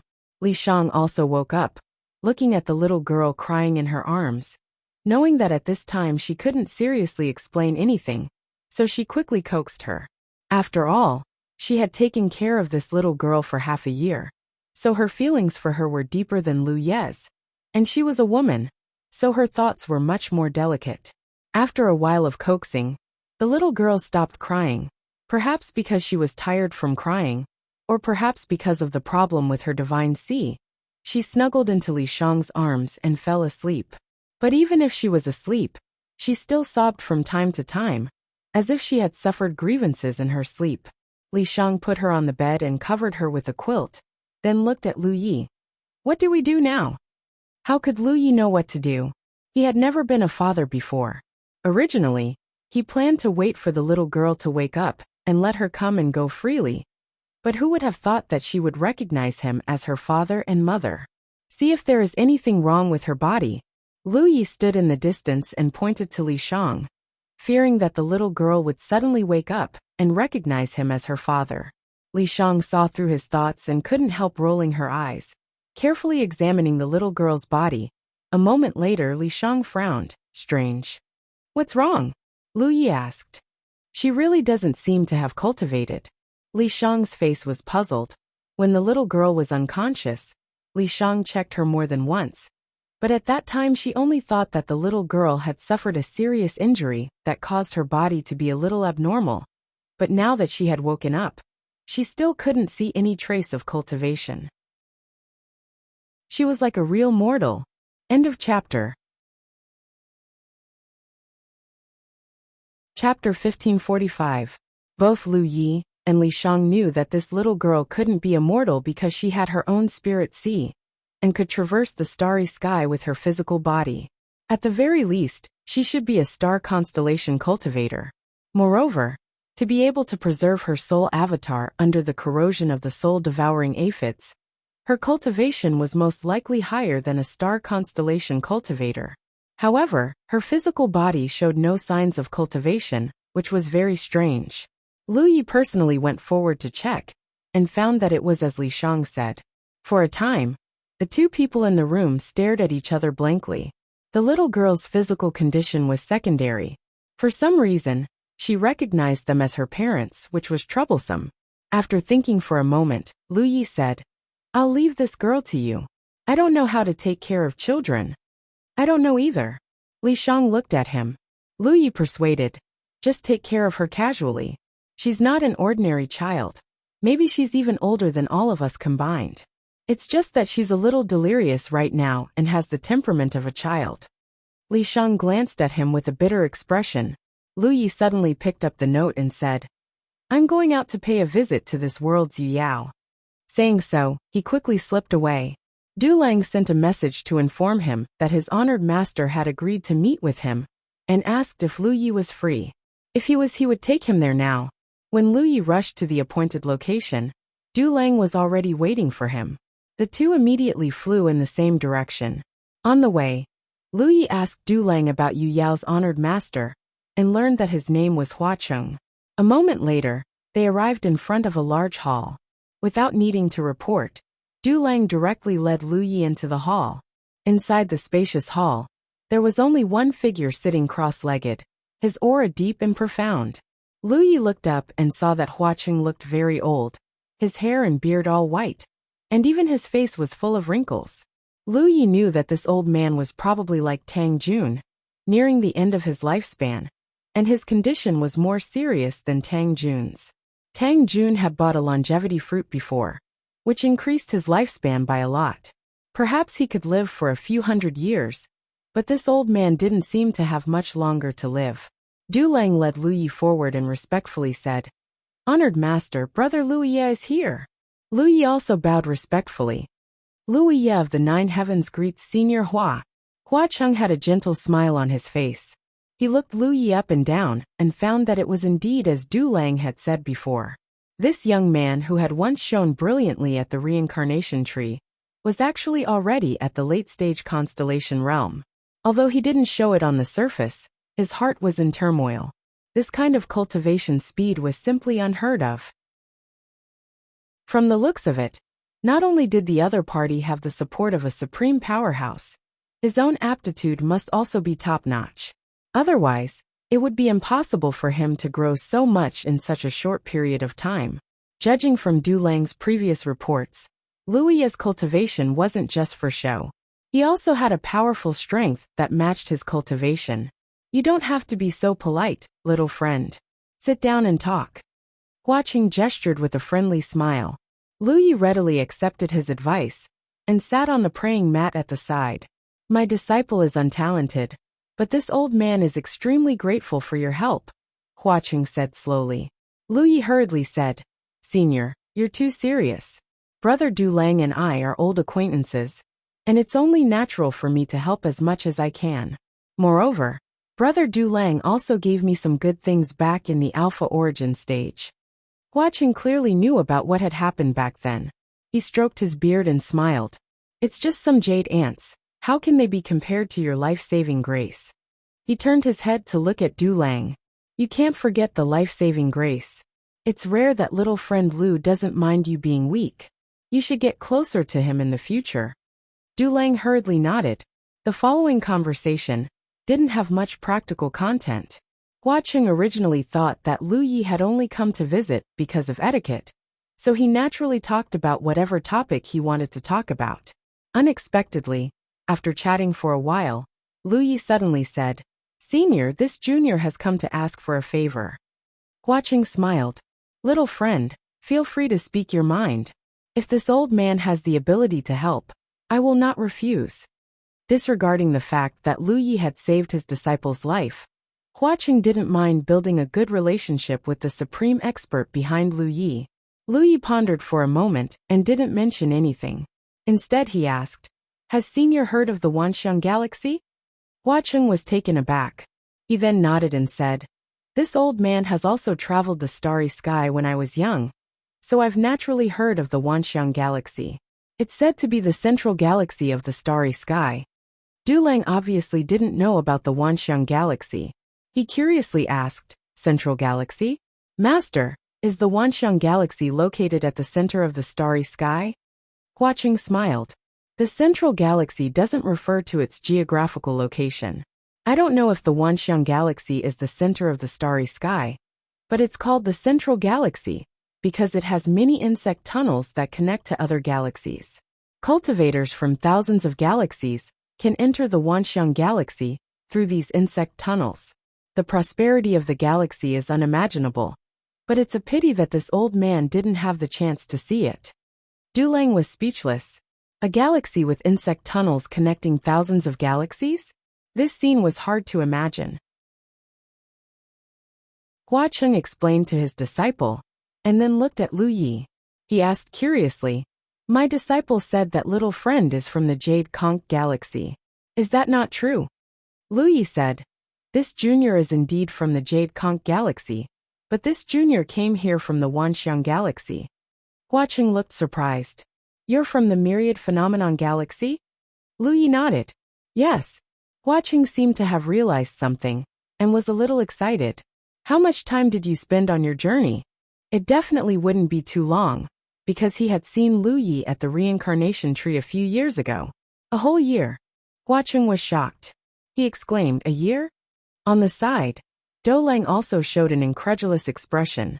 Although a year was not a short time, if they were sailing in the starry sky, then this time was nothing. It should be known that it took them half a year to rush back from the desolate star region. Didn't this mean that before meeting Lu Yi had only been traveling through the starry sky for half a year? Was the Wanxiang Galaxy so close to Apeiron?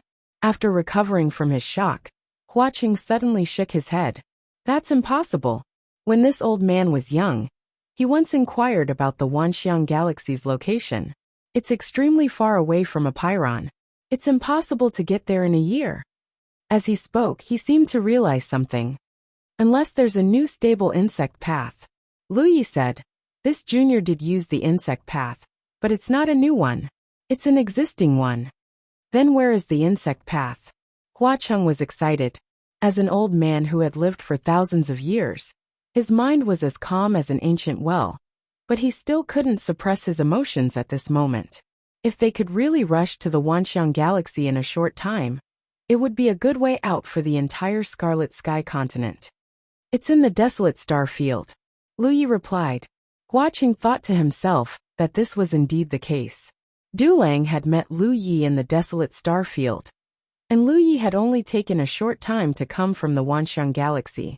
If there really was an insect path, it would only exist in the desolate star field. However, in the desolate star field, where the constellations of the Four Directions galaxy often entered, no one had ever found the insect path. This was strange. Little friend, can you tell this old man the specific location of the insect path? Hua Cheng looked at Lu Yi with a sincere expression. Lu Yi came to see him, and took the initiative to mention the Wanxiang galaxy and the insect path. Looking at Hua Cheng, Lu Yi probably wouldn't refuse to tell him more. Lu Yi indeed didn't intend to hide it, because these things couldn't be hidden. Moreover, he had a favor to ask of the indefinite star field. Whether it was going to the Long Cloud galaxy, or the Wanxiang galaxy, the indefinite star field would also need his help. Therefore, it was best for both sides to cooperate with sincerity. Only then would it be a win-win situation. Other things aside, when the fleet entered the Long Cloud galaxy in the future, Lu Yi would first have to greet the powerhouses of the Long Cloud galaxy. Otherwise, with so many cultivators suddenly breaking into other galaxies, it might be seen as an invasion. It wouldn't be good if there was a misunderstanding and a fight. The Long Cloud galaxy wasn't weak. Lu Yi was about to speak, but Hua Cheng raised his hand and stopped him. He frowned and pondered for a moment. Little friend, you don't have to tell this old man first. Lu Yi looked at him in confusion. It was clearly Hua Cheng who asked first, but now he said there was no need to tell him. Lu Yi didn't know what he was thinking. As if sensing his thoughts, Hua Cheng smiled bitterly. Little friend, you should know the current situation of Red Sky. It can be said that Red Sky is now attached to the indefinite realm. If this old man knows the passage to the Wanxiang galaxy, it won't be good for me to hide it. I have to go to the indefinite realm and report it to Rizhao, so it's better not to know. After a pause, Hua Cheng continued.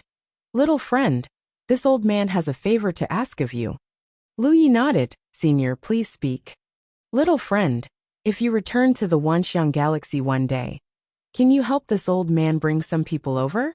There won't be more than 10 people, and all of them are star mansions. Lu Yi said. Senior, I do want to return to the Wanxiang galaxy, but I want to go back to my homeland first. I came out of the Wanxiang galaxy, and just happened to pass by this place. Hua Cheng looked pensive.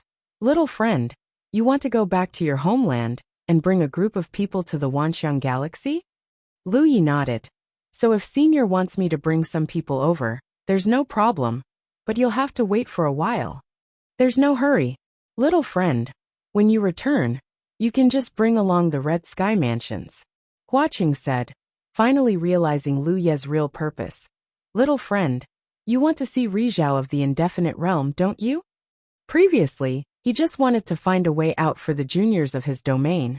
But now he realized Lu Ye's true intentions. Because if Lu Yi really wanted to bring people out of his homeland and pass by the indefinite realm, he would first have to get permission from the indefinite realm. He seemed to have recovered and had been running a fever for the past 2 days. His whole body was weak and his eyes were burning with pain. Second baby also had a fever. End of chapter.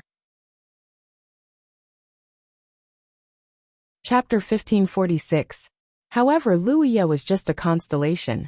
How could she be qualified to meet Sunshine? That was why she came to see him, hoping that he would introduce her. Hua Cheng thought to himself, and roughly understood Lu Ye's intentions. He thought about it carefully, Compared to finding a way out for the constellations in his own domain, Luia's prospects would be better if she could cooperate with Apiron. Yes, I would like to meet Sunshine of Apiron. I wonder if you could introduce me to her. Huaqing thought about it and nodded. That's not a problem. I believe that Apiron would be very interested in this too.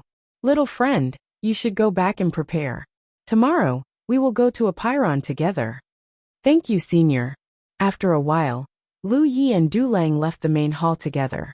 Du Lang was obviously very interested in the Wanxiang Galaxy. He asked a lot of questions about the Wanxiang Galaxy. Lu Yi casually mentioned some things that made Du Lang fascinated. However, if he didn't see it with his own eyes, it would be hard to imagine how vast the Wanxiang Sea was. During this period, each spiritual island was prosperous, and there were countless cultivators. Du Lang only left reluctantly after sending Lu Yi back. When he returned to his residence, the little girl was still asleep. Li Shang sat quietly by her side and looked after her. Lu Yi sorted out his thoughts. It would not be easy to bring someone from Jade Conch to the Wanxiang Sea. Apiron was only the first obstacle. When he returned to the 9 states, he would have to deal with the Jade Conch domain. No matter what, the Jade Conch domain did not have Yu Yao, and the 9 states could not rely on her for the time being. There was only Wu Zhua in the Qingli Dao world, so he definitely could not leave.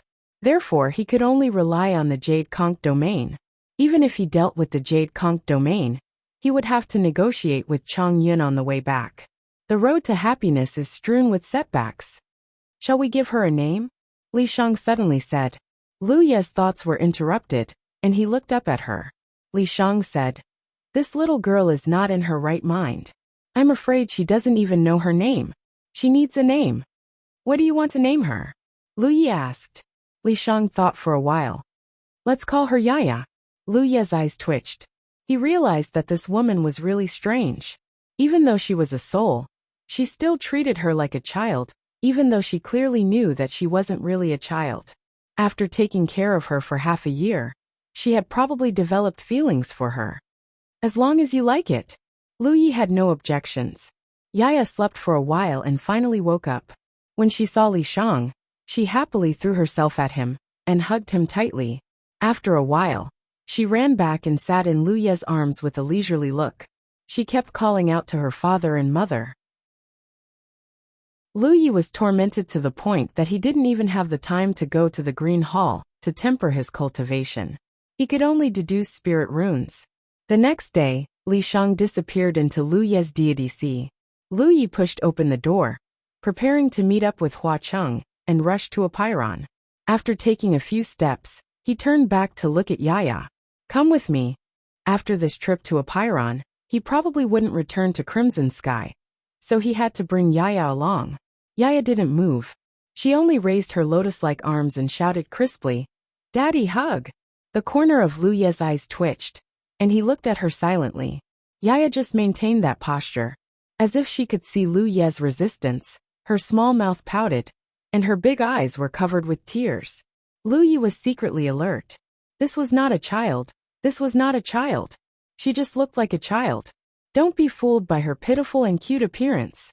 After a while, before Yaya cried out, Lu Yi quickly stepped forward and picked her up. He was a little tired. He didn't know what sin he had committed. He just randomly saved someone. And he actually saved a daughter. Yaya, on the other hand, was overjoyed. At first, she was calm and steady, but after a while, she began to squirm in Lu Ye's arms. From time to time, she would pinch his face or nose. She would also flip around on his body like a little monkey. Sometimes she would ride on his shoulders, and sometimes she would sit on his arms. Lu Yi was tormented to the point that he didn't have any temper. After a while, Lu Yi arrived at the agreed place. Huaqing was already waiting there. He was alone, as Du Lang wouldn't be following him on this trip. Seeing a little girl on Lu Ye's shoulder, Huaqing was a little surprised. "Little friend, this little girl is..." Before Lu Yi could speak, Yaya spoke first. "He is my daddy, the best daddy in the world." Lu Yi chuckled, not knowing how to explain. If he dared to say no, Yaya would dare to cry in front of him. Huaqing smiled kindly and looked Yaya up and down. He praised, "Little friend, you are amazing. Even a child is so lovable." As he said this, he flipped his hand, and a treasure that looked like a hairband appeared in his palm. Since it's our first time meeting, how about I give you a little gift? Yaya glanced at the hairband in Hua Cheng's hand, and then showed a disdainful expression. She looked away and said softly, "Trash." Hua Cheng's expression suddenly froze. Although it was a gift for a child, he Yu Yao would not be shabby. This hairband was a spirit artifact after all. How could it be trash? Moreover, it was criticized by a child in front of him. Lu Yi was also a little embarrassed. When Yaya was with him and Li Shang, she looked extremely innocent, like an ignorant child. Who would have thought that she would say such shocking words at this moment? He hurriedly grabbed Yaya off his shoulder, grabbed her collar with one hand, and slapped her but with the other. What nonsense are you talking about? Hurry up and apologize to Grandpa. Yaya covered her back with her hands, and was carried by Lu Yi with one hand. She looked very pitiful. She looked at Hua Cheng with a wronged expression. Grandpa, I was wrong. Lu Yi was also embarrassed. Senior, please forgive me. There are some problems with this child. I didn't teach her well. It was not good to explain too much. Hua Cheng saw that she was interesting and laughed. It's okay. She is a child, and sometimes her words are shocking. Children's words carry no harm. Children's words carry no harm. However, he did not say anything about giving a gift. He put away the hairband and summoned a star boat. After Lu Yi and Yaya stood on it, the star boat soared into the sky and into the clouds. It would take Lu Yi about half a month to get to Indefinite from the Red Sky Realm. However, Hua Cheng's speed was obviously faster. It should take less than 10 days. Yaya could not stay idle during the journey. She ran around on the star boat, looking at this and that. Occasionally, she would see something beautiful in the starry sky, and would ask Lu Yi to share it with her. Lu Yi felt a headache coming. He lamented that children were really difficult to raise. After a long time, Yaya was tired. She ran to Lu Ye's side and sat in his arms. She found a comfortable position and fell asleep. One day later, Lu Yi, who was refining spiritual jades and cultivating, clearly felt that the star boat had slowed down. He looked up and saw a stream of light approaching at high speed. Hua Cheng said, "It's Indefinite star boat. It seems that she is going to the Red Sky Realm. But I don't know why. Young friend, please wait for a moment." Lu Yi nodded slightly. After a short while, the star boat arrived in front of them. Hua Cheng looked over and recognized one of the people on it. He cupped his fists and said, "So it's fellow Taoist Kong. Are you going to the Red Sky Realm?" A middle-aged man with a dignified expression on the star boat looked over. This man was the fellow Taoist Kong that Hua Cheng had mentioned. He was also a late-stage Yuyao cultivator. However, unlike Hua Cheng, who was old and weak, Kong Cheng was in the prime of his life. Even in the Indefinite Realm, his status was not low. He was a powerhouse with a high chance of reaching the Sunshine Realm. Kong Cheng clasped his hands behind his back and said calmly, "I'm going to the Red Sky Realm." Hua Cheng was surprised. What is fellow Taoist Kang's business? Under normal circumstances, Indefinite's Yu Yao would not go to a place like the Red Sky Realm. Therefore, Hua Cheng did not know what Kong Cheng was going to do. Since they happened to meet on the way, he naturally wanted to ask about it. While the two were talking, Lu Yi also looked over. However, his gaze did not fall on Kong Cheng. It was on a young man beside Kong Cheng. It was Su Dingyang. Lu Yi had a vague feeling that Su Dingyang was coming for him. He had injured Su Dingyang and the others in the barren star field, so he could not kill them all. It seemed like Li Shang was right. Trouble was coming. However, Lu Yi did not expect Su Dingyang to be so impatient. He should have just returned to the Indefinite Realm not long ago. But he had already brought a late-stage Yu Yao cultivator to the Indefinite Realm. When their eyes met, a cold glint flashed in Su Dingyang's eyes. On the star boat, Kong Cheng looked at Lu Yi and said calmly, "It's nothing important. I just heard that cultivators from other galaxies have invaded our galaxy. I was worried, so I came to take a look." Hua Cheng was surprised. Invaded? Why do you say that? Lu Yi was indeed a cultivator from another galaxy, but he was just passing by. He was far from invading. Hua Cheng knew a little about Kong Cheng's temperament. He was a very proud person. Even if Lu Yi had some conflicts with Su Dingyang, it was not enough for him to make such a big fuss. After all, it was not appropriate for the elders to interfere in the affairs of the younger generation. Therefore, Huaqing did not understand what Kongqing was trying to do. He could not possibly stand up for Su Dingyang, could he? In fact, Kongqing had come personally because of Lu Yi, but not because of Su Dingyang, as Huaqing thought. He had the same philosophy as Huaqing. The younger generation should solve their own problems. If the elders interfered, the younger generation would appear incompetent. However, he had heard about Lu Yi from Su Dingyang and realized that Lu Yi was a talent. Therefore, he had some ideas. Although this generation of the indefinite realm was not bad, there were no outstanding talents.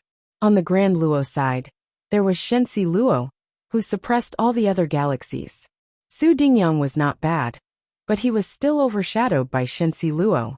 If he could recruit Lu Yi and make him work for the indefinite realm, he might be able to change the situation. Kongqing was confident that he could recruit a wandering galaxy from an unknown galaxy. As for the invasion, it was just an excuse to make it easier for him to act personally and show the indefinite realm's power. End of chapter.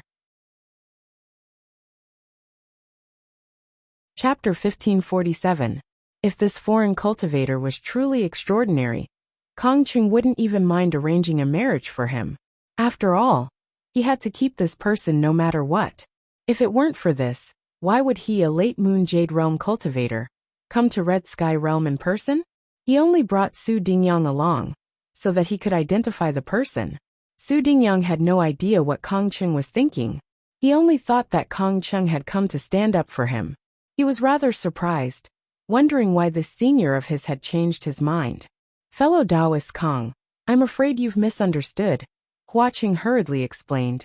This young friend Lu Yi is indeed from the Jade Conch Galaxy. However, he's just passing by.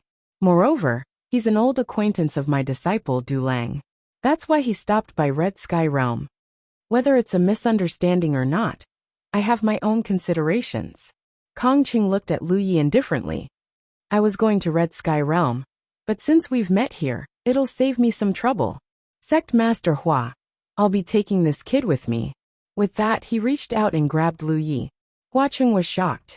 He couldn't understand how things had developed to this point.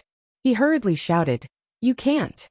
Although he had originally planned to bring Lu Yi to the unbounded realm, being taken away by Kongqing like this was a completely different matter from him personally sending Lu Yi over. With that said, he waved his sleeve and raised his palm to meet Lu Yi's attack. As their dermic powers collided, a meteorite the size of a house nearby shattered. Huaqing's starboat swayed for a while before it finally stabilized itself. Kongqing, on the other hand, didn't move at all. Even though they were both late Moon Jade Realm cultivators, there was clearly a huge gap between their strength. His face darkened as he stared at Huaqing. Are you going to stop me? He was just worried that he wouldn't have a chance to show Indefinite's power, but Huaqing had taken the initiative to do so. This was exactly what he wanted.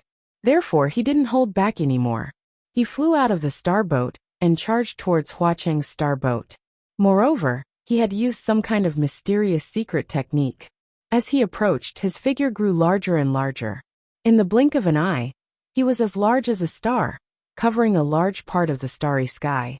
Then he shouted sternly, "Sect Master Hua, I'll be taking him with me. You're on your own." With these words, the giant hand slowly reached out and enveloped the star boat with an invisible force. Huaqing was so anxious that his forehead was covered in sweat. Putting aside the fact that he was no match for Kongqing right now, even if he was, it wouldn't be good for him to fight too fiercely with Kongqing in his current situation. He could only shout, "Fellow Taoist Kong." This old man was going to bring little friend Lu to Indefinite to see the Realm Lord. This matter is of great importance. I hope fellow Taoist Kong can show mercy. If what Lu Yi mentioned before could be achieved, it would be a good thing for the entire Indefinite star system. At that time, it wouldn't just solve the problem of the Red Sky cultivators, but also the entire Indefinite star system. Huaqing believed that Indefinite Realm Lord would be very interested in Lu Yi's proposal. Therefore, even if Lu Yi was just a constellation, the unbounded realm would not treat her lightly, and would most likely treat her as an honored guest. However, Kongqing had suddenly made a move. If he messed things up, Huaqing wouldn't know how to clean up the mess. Kongqing, however, ignored him completely and continued to press down on the star boat. Even though Huaqing was struggling to hold on, Lu Yi felt a great deal of pressure. He stared at the palm pressing down on him from above and sighed softly, secretly connecting to the red talisman in his body. Huaqing was definitely no match for Kongqing. Lu Yi didn't want to use the red talisman to deal with Kongqing. If he really killed Kongqing here, there would really be no way to clean up the mess. He only wanted to use the red talisman to intimidate Kongqing. It would be best if he could make Kongqing retreat. However, before Lu Yi could activate the red talisman, Yi, who was sleeping in his arms, suddenly rubbed her eyes and muttered, "So noisy." She opened her eyes, her expression clearly unhappy. She stared at the giant palm blocking her view of the starry sky, and her chubby cheeks suddenly puffed up. She then jumped out of Lu Ye's arms. Before Lu Yi could react, Ye had already rushed out of the star boat, her small figure rushing forward. Lu Yi instinctively raised his hand to grab her, but he failed to catch her. He couldn't help but be stunned. He looked up and saw Ye's small pink fist suddenly swinging forward. A jade bracelet she had been wearing on her wrist seemed to flash with a faint light. Then Ye's voice rang out, "You're disturbing my sleep." That small fist didn't seem to contain any power, but under it, the giant palm that blocked out the starry sky shattered with a loud bang. Then, a miserable scream rang out, and a figure was sent flying backwards covered in blood. Lu Yi saw clearly that the person who was sent flying backwards was Kongqing, who had been insufferably arrogant just a moment ago. One of his arms was completely smashed, and blood spilled out into the sky. He didn't stop at all. He grabbed Su Dingyang, who was still on the star boat, and then turned into a streak of light and shot back in the direction he came from.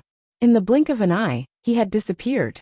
Outside Huaqing's star boat, Yi didn't chase after him. She yawned, turned around, and fell into Lu Ye's arms again. She snuggled, found a comfortable position, and fell asleep with a satisfied look on her face. Huaqing maintained his posture of resisting Kongqing with his hands raised high like a stone statue. He stared blankly at the little girl in Lu Ye's arms, his forehead covered in cold sweat. Lu Yi was also stiff all over. He maintained his sitting posture and didn't dare to move. His forehead was covered in cold sweat. After a long time, Huaqing swallowed his saliva, slowly stood still, and then carefully sat down again. Staring at the little girl in Lu Ye's arms, he didn't dare to breathe too loudly, for fear of disturbing Ye's sleep. "Young friend, is this your daughter?" Huaqing asked quietly through voice transmission. Even though he had lived for thousands of years, he had never seen such an incredible thing. How could a constellation give birth to a Rizhao? It was completely impossible. But Yi had called him daddy intimately just now. Lu Yi didn't know how to explain, so he could only say, "I picked her up." "Where did you pick her up?" Huaqing blurted out. Looking at his posture, it seemed that he also wanted to pick one up. Lu Yi didn't speak again, just looking down at Yi. He had realized before that Yi was not an ordinary little girl, and guessed that her cultivation might not be as simple as a constellation. But he really didn't expect her to be a Rizhao. The moment she punched, the unique aura that belonged to Rizhao was very obvious. Although it was fleeting, Lu Yi still felt it clearly. But the strange thing was that neither he nor Li Shang found any trace of cultivation on Yi. He was secretly a little scared. He had spanked her before. Fortunately, Yi didn't flip out at that time. Otherwise 100 of him wouldn't be enough to take her punch. It seemed that he had to treat Yi better in the future. Lu Yi secretly made up his mind. "Young friend, what should we do now?" Huaqing asked. Originally, they were going to the indefinite realm to discuss cooperation with Rizhao, but Kongqing was injured before they even reached indefinite. If they went to indefinite again, who knew what they would face? Lu Yi also felt that this was a little difficult. After thinking for a moment, he said, "Senior Hua, if you were Rizhao, would you be interested in the Wanxiang Galaxy?" Huaqing said, "If there's a route to enter the Wanxiang Galaxy within a year, this old man would naturally be very interested." The Wanxiang Galaxy is famous. Who wouldn't want to join it? He understood Lu Ye's thoughts and continued. Yu Yao's actions cannot represent all of Indefinite. Young friend, you have no grudges with Indefinite, and Yu Yao was only injured, not killed. If there are enough benefits, this matter will most likely not be pursued. Lu Yi nodded. The route to enter the Wanxiang Galaxy is enough benefits. Hua Qing said. This old man was originally a little worried that young friend's strength was not high enough to negotiate with Indefinite on an equal footing. If Indefinite forced you to hand over the route, she could completely abandon you, and even force you to lead the way. Now, it seems that young friend already has the qualifications. As he spoke, he glanced at Yu Ya. With Ri Zhao by his side, Lu Yi did indeed have the qualifications to speak with Indefinite on an equal footing. It was normal for Hua Cheng to have such worries, because he didn't know the difficulties they would have to face in order to reach the Wanxiang Galaxy. Setting aside the Mist Dragon, Lu Yi needed to hold a torch made from the reincarnation tree's trunk to lead the way.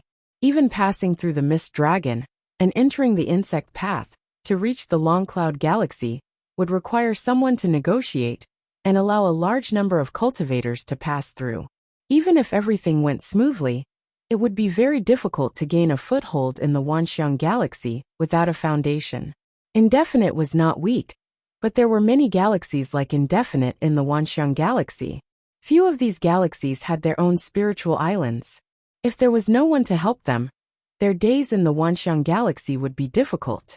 That was why Lu Yi had never been worried that Indefinite's experts would use force against him. After all, if this matter was settled, Indefinite would need his help in many ways. As long as he could meet Indefinite Ri Zhao, Lu Yi was confident that he could convince him. Now that he had Yu Ya, he was even more confident. Then let's continue forward, Lu Yi said. Indefinite couldn't avoid the route given by the reincarnation tree, so this matter had to be resolved. Hua Qing nodded and steered the planetary boat forward. Yu Ya had been sleeping all along the way. Lu Yi wasn't sure if it was because of the punch she had unleashed earlier, or if it was for some other reason. He found an opportunity to tell Li Shang, who was hiding in his divine sense ocean, about Yu Ya's previous performance. Li Shang was obviously shocked when he heard it. However, both of them felt that no matter how powerful Yu Ya was, her temperament was still that of a child's. This definitely had something to do with her mind being destroyed. They just didn't know if she would fly into a rage one day when she recovered her mind and remembered that she had called the two constellations father and mother. This scene was chilling just thinking about it. A few days later, a realm appeared in front of them. They had arrived at the Indefinite Realm. Looking from afar, the Indefinite Realm was obviously much larger than the Red Sky Realm, and its foundation was deeper. A realm that could give birth to Ri Zhao was undoubtedly a top-notch large-scale realm. It wasn't that the realm had given birth to Ri Zhao, but that Ri Zhao's birth had raised the realm's height. However, a large-scale realm was still a large-scale realm. If it wasn't at the level of a top-notch realm, it wouldn't be able to give birth to spiritual jade veins. End of chapter. Chapter 1548. Before the starboat even got close to Apeiron, Lu Yi noticed that someone was secretly spying on them from afar. Kong Qing must have told Apeiron about what had happened to him after he fled back to Apeiron. Hua Cheng grumbled inwardly when he saw that the person spying on them was a Yu Yao cultivator. He could only pray that everything would go smoothly from here on out. If things didn't go well, and they fell out with each other, regardless of what would happen to Lu Yi and the others, Qi Kong wouldn't have an easy time in the future. Qi Kong's situation wasn't good to begin with. He could only rely on Apeiron to survive. If he was accused of colluding with the enemy, there would be no way out for him. They continued forward until they were close to the unbounded dimension, and a row of figures blocked their path. Surprisingly, the one in the lead was Kong Qing. Kong Qing's face was somewhat pale, obviously due to the injuries he'd sustained a few days ago. However, he'd already regrown his broken arm. This wasn't a difficult task for a Yu Yao. All they needed to do was pay a certain price. Apart from Kong Qing, there were 5 other Yu Yao. There were both men and women, and all of them had powerful auras. Clearly, They weren't all of Apiron's Yao. Along the way, Lu Yi and Hua Cheng had inquired about Apiron's background and learned that there were 3 Rizhao in total. However, 2 of them were always traveling outside and rarely showed themselves. Thus, there was only 1 Rizhao in the Apiron realm. He was also the realm master of Apiron, and his name was Jiang Shang. Hua Cheng steered the starboat to a stop about 5 kilometers away from the Yu Yao. This distance was within reach for the Yu Yao. Hua Cheng was secretly nervous as he looked at the other party. He didn't know what Apiron's attitude was. He exchanged a glance with Lu Yi and walked out of the starboat. Ye had already woken up. She was sitting on Lu Ye's neck, grabbing his hair with both hands. She had a leisurely expression on her face, and her 2 short legs were swinging in front of Lu Ye's chest. Numerous pairs of eyes instantly gathered on the seemingly inconspicuous Yi. Clearly, they all knew about Yi's Rizhao. Led by Kong Cheng, the 6 Yu bowed in unison. Honored guest, your arrival brings light to my humble realm. We respectfully welcome your arrival. Seeing this, Lu Yi raised his eyebrows, knowing that the situation was not developing in a bad direction. Even though one of Kong Cheng's arms had been crippled by Yaya, he was still the one who had offended her first. If Yaya had been willing to take his life back then, he would not have been able to survive. Losing only 1 arm was already a great gain for him. In the starry skies, the consequences of offending a Rizhao were very serious. Kong Cheng was only at the late Moon Jade realm, so he could still be considered reasonable. How could he dare to care about such things? Taking 10,000 steps back, even if he holds a grudge in his heart, if he asks Rizhao of this world to take action, who knows who is stronger and who is weaker? Moreover, once the Rizhao people started fighting, it would not be easy to clean up the mess. No one wanted to see the Rizhao people fighting each other in this galaxy. After considering all kinds of things, Kong Cheng could only pretend that nothing had happened. As for whether the childlike Sunshine Elite would take it to heart, Kong Cheng had no idea. That was why Hua Cheng had been on tenterhooks for the past few days. He didn't know what Apiron's attitude would be, but Kong Cheng was even more nervous. Now that Apiron had made her stance clear, it was time for Lu Yi to make his stance clear. Lu Yi understood tacitly and cupped his fists. Lu Yi of the 9 heavens greets fellow Taoists. In terms of age and cultivation, it was not a problem for him to address them as senior, but he was ultimately acting on behalf of Jade Conch. Even if his cultivation was not high, since Yi was above him, he could not show any weakness. The several Moon Jade Realm cultivators were taken aback when they heard this, and one of them frowned. Lu Yi of the 9 heavens? Are you the Lu Yi who participated in the battle for the reincarnation tree and the divine sea a few years ago? Many people from Qikong's side had participated in the battle of the divine sea back then, and Apiron had naturally participated as well. She was the one leading the team, but the divine sea expert she brought with her didn't survive and died in the Alpha Origin stage not long after the battle of the divine sea began. She was not in a hurry to leave and waited until the Alpha Origin realm closed before leaving. So while others might not know of Lu Yi of the 9 heavens, she had heard of him. After returning, she told the Moon Jade Realm cultivators about him, and they were all amazed. After all, an 8th Order Divine Sea cultivator was able to emerge victorious in such a battle. It was truly extraordinary. Indeed, Lu Yi responded in a neither servile nor overbearing manner. The woman looked him up and down, secretly shocked by the speed at which Lu Yi's cultivation had risen, but also somewhat relieved. No wonder you were able to suppress Luo Shenxi. As she spoke, her divine sense also surged, apparently secretly transmitting a message to the Moon Jade Realm cultivators around her. What had shocked her during the battle for the divine sea back then was not only the performance of Lu Yi of the 9 heavens, but also the master who had brought Lu Yi here. Others might only realize that Yang Qing was extraordinary and powerful, but because of her bloodline, this woman could faintly feel just how terrifying Yang Qing was. At this moment, the expressions of the Moon Jade Realm cultivators around her became even more solemn. Kong Cheng's intestines turned green with regret. After hearing about Su Dingyang's experience that day, he had taken it for granted that Lu Ye was a good talent, and wanted to recruit him to the unbounded realm to train him, so that he could compete with Luo Shenxi. Who would have thought that Lu Ye would have such a terrifying background? If he had known earlier, Kong Chung would never have dared to act in such a manner. From the looks of it, there were at least 2 Rizhao standing behind Lu Ye of the 9 heavens.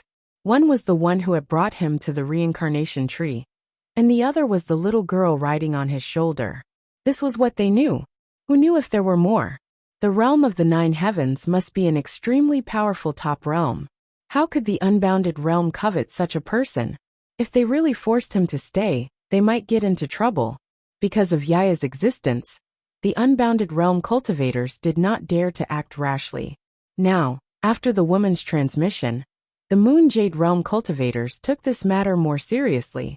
Lu Yi said, "I have taken the liberty to visit this time, because I have something important to discuss with your realm. I wonder if it would be convenient for you?" Kong Chung no longer had the cold and aloof look from before. A smile bloomed on his face. "Since you have something important to discuss, please come in for a chat." A few days ago, Hua Chung had told him that he would bring Lu Yi to the unbounded realm to discuss something important. At that time, Kong Chung did not pay much attention to it, but now it seemed that Hua Chung was not lying to him. "Thank you for your hospitality." Lu Yi nodded and stepped forward, Hua Chung following closely beside him. As they moved forward, Lu Yi stood in the middle, while the Moon Jade realm cultivators stood on either side. Kong Chung and Lu Yi chatted idly, occasionally introducing him to the enchanting scenery of this realm. They could also tell that although the little girl riding on Lu Ye's neck was a sunshine cultivator, Lu Yi seemed to be in charge of this trip. Moreover, the little girl gave off a very strange feeling, more like an ignorant child than a sunshine cultivator. Only Kong Chung knew that under this cute and innocent appearance was a true sunshine cultivator. After entering the realm, they arrived at the unbounded palace. The place was misty, and rare beasts and birds ran freely in the mountains. Amidst the lingering clouds, pavilions and pavilions were faintly discernible. There were many rugged rocks in the mountains, and there was also a silver waterfall that hung 3,000 feet high. It was a spectacular sight. On the tallest and largest mountain peak, a magnificent hall stood.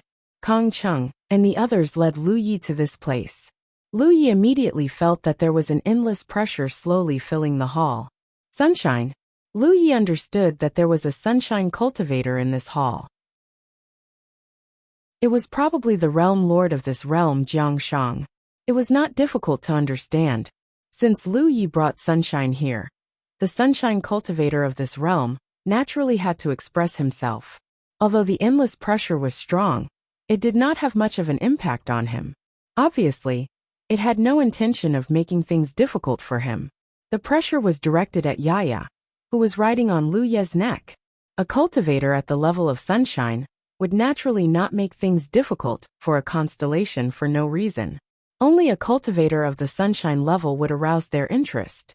Yaya was originally looking left and right on Lu Ye's head with a leisurely expression, but when she arrived here, her cheeks puffed up, and then she jumped off Lu Ye's head like a monkey, running directly into the hall.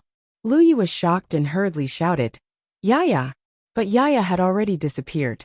Lu Yi hurriedly chased after her. Kong Chung and the others could not care too much, and could only follow. When Lu Yi entered the hall, he looked up and saw Yaya's figure. At this moment, she was standing at the very front of the hall.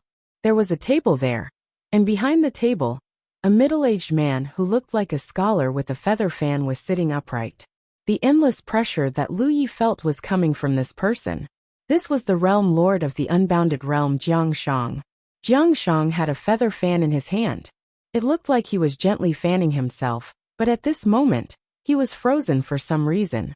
He stared intently at Yaya, who was standing opposite his table, with a serious expression. Yaya did not even look at him. She just stared at Jiang Shang's table. There were 3 fruit plates on the table. One plate was filled with grape-like berries, but they were like crystals. Another plate was filled with 2 or 3 pear-like spirit fruits, and the last plate was filled with some small red fruits. "Do you want to eat?" Yaya suddenly looked up at Jiang Shang, her eyes clear. Jiang Shang's eyelids twitched. For a moment, he did not know how to answer. "Then I'll eat," Yaya was happy. Her two little hands grabbed the pears and the small red fruits and stuffed them into her mouth, looking like she had not eaten for a long time. In the blink of an eye, the 2 plates of spirit fruits were eaten clean by her. Then, she picked up the plate that looked like a grape berry and excitedly ran to Lu Yi. She raised it up, as if she was presenting a treasure. "Daddy, delicious!" The corner of Lu Ye's mouth twitched. In an instant, the hall was so quiet that one could hear a pin drop. Everyone's eyes were focused on Lu Yi, Kong Cheng, and the others' mouths were so wide open that an egg could be stuffed in. They could not believe their ears. Only then did Lu Yi realize that Jiang Shang wasn't the only one in the hall. There were 2 other people behind a table on the left. He didn't recognize one of them, but the other one looked very familiar. That guy was looking at Lu Yi with great interest and gave him a slight smile that made him feel like he was bathing in a spring breeze. This guy was Luo Shenxi. End of chapter. Chapter 1549. Lu Yi didn't know why Luo Shenxi was here. He was from the Daluo star system, so logically speaking, he shouldn't be here. However, when he saw Yu Yao beside Luo Shenxi, Lu Yi understood that Luo Shenxi had probably come with his family's elders. Moreover, judging from the current situation, Jiang Shang was probably entertaining Yu Yao. Since Lu Yi had brought Yu Yao here, he decided to entertain them as well. Normally, Yu Yao wouldn't be so important to Rizhao, but Grand Luo Shenxi was the strongest in the 4-way star system. Thus, even though Yu Yao was the only one here, Jiang Shang couldn't afford to be careless. At this moment, all eyes in the hall were focused on Lu Yi. Everyone's eyes were filled with shock. Even that Grand Luo Yu Yao beside Luo Shenxi was the same.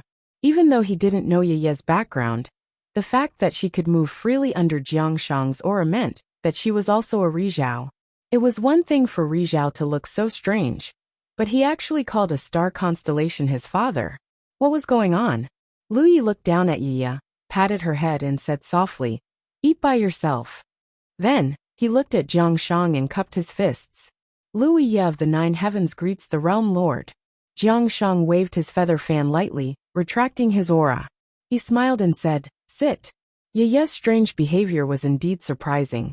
But as Rizhao, his mental state was extraordinary. Naturally, he wouldn't act surprised. Under Kong Cheng's arrangement, Lu Yi sat at the table to Jiang Shang's left. The Yu Yao also took their seats. Soon, beautiful young female cultivators from the indefinite realm served spirit fruits and wine. Yu Yao had already finished eating the bunch of grape-like berries. Seeing that there were more spirit fruits, she was instantly overjoyed. She didn't care what others thought of her, and only cared about herself. Jiang Shang's gaze finally moved away from Yu Yao. He looked at Lu Yi thoughtfully. "Lu Yi of the 9 heavens, I think I've heard this name before." Across from Lu Yi, Yu Yao stroked his beard. "I think I've heard of it too." The female Yu Yao who had recognized Lu Yi immediately said, "Realm Lord, a few years ago, the blood race and the bug race joined forces to issue a bounty. I wonder if Realm Lord has any recollection of it." Jiang Shang suddenly revealed a look of understanding. He looked at Lu Yi and asked, "Little friend, could you be the 9 heavens Lu Yi, who wiped out the entire blood race army in the Alpha origin stage and left only one Zerg alive?" Even Lu Yi himself didn't know about this matter. The vampires and the insectoids issued a bounty on me? Was there a mistake? However, there was no one else in the Alpha origin stage who could exterminate the vampires and the insectoids. He suddenly recalled that back in the Blue Jade realm, a blood race constellation had immediately recognized him. In the end, the blood races Yu Yao had chased after him from hundreds of millions of kilometers away. At that time, he found it strange that a blood-kindred constellation that he had never met before would recognize him. However, if the blood kindred had already noticed him, and even issued a bounty for him, then it was understandable. Back then in the Alpha origin stage, he had wiped out the entire blood race Divine Sea army, and only one Zerg Divine Sea expert had survived. That Zerg Divine Sea expert must have left behind an image of him without his knowledge. "Little friend, you don't know?" Jiang Shang looked at him with a smile. Lu Yi shook his head. "This is the first time I've heard of it." Jiang Shang joked. The bounty issued by the two races is very generous. Even Yu Yao would be tempted. Little friend, you should be careful when you travel the universe in the future. Lu Yi nodded. Thank you for your reminder, Realm Lord. If it was in the past, he would indeed have to be careful. However, he had Yaya by his side now, so there was nothing to be afraid of. If someone really came looking for trouble, Yaya would teach them a lesson. Luo Shenxi looked at him excitedly. So Brother Lu has such a glorious past. No wonder you're so amazing. From the looks of it, he seemed to be even more interested in Lu Yi. On the other hand, Yu Yao, who was beside Luo Shenxi, looked puzzled. Based on the time, the last Divine Sea battle had happened only a few years ago. At that time, Lu Yi of the Nine Heavens was only at the Divine Sea level. How could he be at the late constellation stage now? This cultivation speed was a little shocking. She faintly guessed that this Lu Yi of the Nine Heavens was not the same person as the Lu Yi of the Nine Heavens. Jiang Shang spoke again. Little friend, the Nine Heavens realm you came from shouldn't be in the nearby galaxies, right? Lu Yi replied. The Nine Heavens realm is located in the Jade Conch galaxy. Jade Conch? Jiang Shang pondered for a moment, then shook his head. I've never heard of it. Even though the Jade Conch galaxy wasn't too far away, it radiated in all directions. Although Jiang Shang had traveled to many galaxies, as long as he hadn't been to the Jade Conch galaxy, he naturally wouldn't have heard of it. Little friend, are you traveling here? Jiang Shang asked again. It's not traveling. I'm returning to the Jade Conch galaxy and passing by this place. Jiang Shang was full of praise. When I was your age, I only dared to travel around the galaxy. Little friend, you've traveled hundreds of millions of miles. You're young and promising. I had no choice, that's all. Lu Yi sighed. I accidentally passed through a bug path in this galaxy and went to an unfamiliar galaxy. It wasn't easy for me to find the way home, so I set out on my return journey. Oh, Jiang Shang was surprised. Of course, he knew about the insect path. There was a known insect path in the indefinite star system, but the insect path was connected to a desolate star system. It wasn't a threat to indefinite, and it wasn't of much value. Jiang Shang casually asked. Which star system did you enter through the insect path? Since Lu Yi could travel all the way from a single constellation, then the galaxy shouldn't be too far away. He might even have heard of it or even been there. Lu Yi stared at him and said softly, the Myriad Constellation Galaxy. In the main hall, the group of Yueyao had been drinking and eating spirit fruits, chatting in low voices. However, when they heard the words Myriad Constellation Galaxy, they all paused and looked at Lu Yi in unison. Even Jiang Shang, who was sitting at the front, was stunned. Opposite Lu Yi, the Daoyuo Yueyao's eyes lit up. Everyone had obviously heard of the famous Myriad Constellation Galaxy. After a long while, Jiang Shang said slowly, this seat has heard of a Myriad Constellation Galaxy. I heard that there are countless bug paths there. Cultivators from many galaxies gather there. It's a prosperous place that no ordinary galaxy can compare to. Rumor has it that it's the center of the universe. Lu Yi nodded. It's that Myriad Constellation Galaxy. Jiang Shang's expression was solemn and a little excited. Little friend, are you sure? Lu Yi said. I've lived there for several years. There's no mistake. There's a Myriad Constellation ocean there. It's vast and boundless. Cultivators from all over the universe live on the Myriad Constellation ocean. Asterisk crack. Asterisk, someone accidentally crushed the wine glass in his hand. The wine spilled through the gaps between his fingers, but he didn't care. Instead, he asked excitedly, little friend Lu, how long did it take you to come here from the Myriad Constellation Galaxy? A year. Lu Yi turned to look at him. What happened next was similar to the conversation between Lu Yi and Hua Cheng. After learning that Lu Yi had only spent a year to come here from the Myriad Constellation Galaxy, the atmosphere in the hall instantly became lively. Just as Lu Yi expected, everyone who knew of the Myriad Constellation Galaxy was interested in this famous galaxy. No one was willing to be complacent. With such a good opportunity to interact with cultivators from other galaxies, no one wanted to miss it. If they could blend in, they might be able to get a piece of the pie. When they learned that there was a bug path in the desolate star field that could connect to the outside world, Yueyao became even more excited. Daluo Yueyao asked, "Little friend, can you tell us the specific location of the bug path?" He was a guest. Logically speaking, it wasn't his place to ask. However, this matter was too important. He couldn't wait to know the specifics. Lu Yi didn't hide anything. He said, "The bug path is inside the mist dragon." His words were like a bucket of cold water, drenching the fire in everyone's hearts. Naturally, everyone knew about the mist dragon. They had all traveled and explored the desolate star field before. But the mist dragon's strangeness was something they could not contend with. Not to mention Yu Yao. Even Rizhao would not be able to find his way inside. Since ancient times, countless experts have been lost inside the mist dragon. Jiang Shang looked pensive. "Little friend, since you were able to walk out of the mist dragon, you must have your own way, right?" Lu Yi nodded. "This junior is untalented, but with the guidance of the reincarnation tree, I do have my own way." The guidance of the reincarnation tree. Everyone's eyes widened. As the most famous treasure in this part of the universe, who hadn't heard of the reincarnation tree? It was an ancient artifact that was born along with this part of the universe. It had guided countless cultivators. It could be said that anyone who was chosen by the reincarnation tree wasn't mediocre. The fact that Lu Yi was able to receive guidance from the reincarnation tree was intriguing. To tell you the truth, the star chart I used to travel from the Wanxiang galaxy to the Jade Conch was also given to me by old Shu. Otherwise, with my insignificant experience, how could I know the way home? Lu Yi continued to use the reincarnation tree as a banner. But what he said was also the truth. Everyone was relieved after hearing his words. It turned out that the reincarnation tree was involved. They were wondering why such a young star constellation dared to travel from the Wanxiang galaxy to the Jade Conch.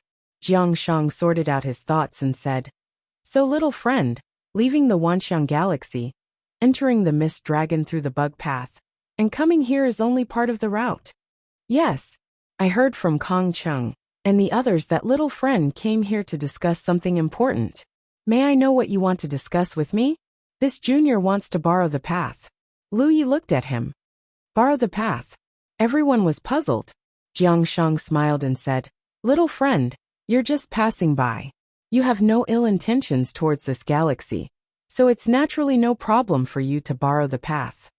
Not to mention that Lu Yi came to greet him. Even if he didn't, it wouldn't be a big deal. Since ancient times, there had been many galaxies that didn't belong to the indefinite galaxy that passed by. As long as they didn't cause trouble, no one would care about them. However, Lu Yi shook his head and said, "Realm Lord, you don't understand. I don't want to borrow the path for myself. Let's put it this way. I plan to bring a group of people out after returning to the Jade Conch.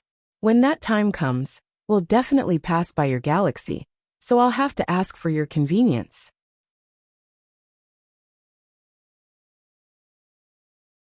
Chapter 1550.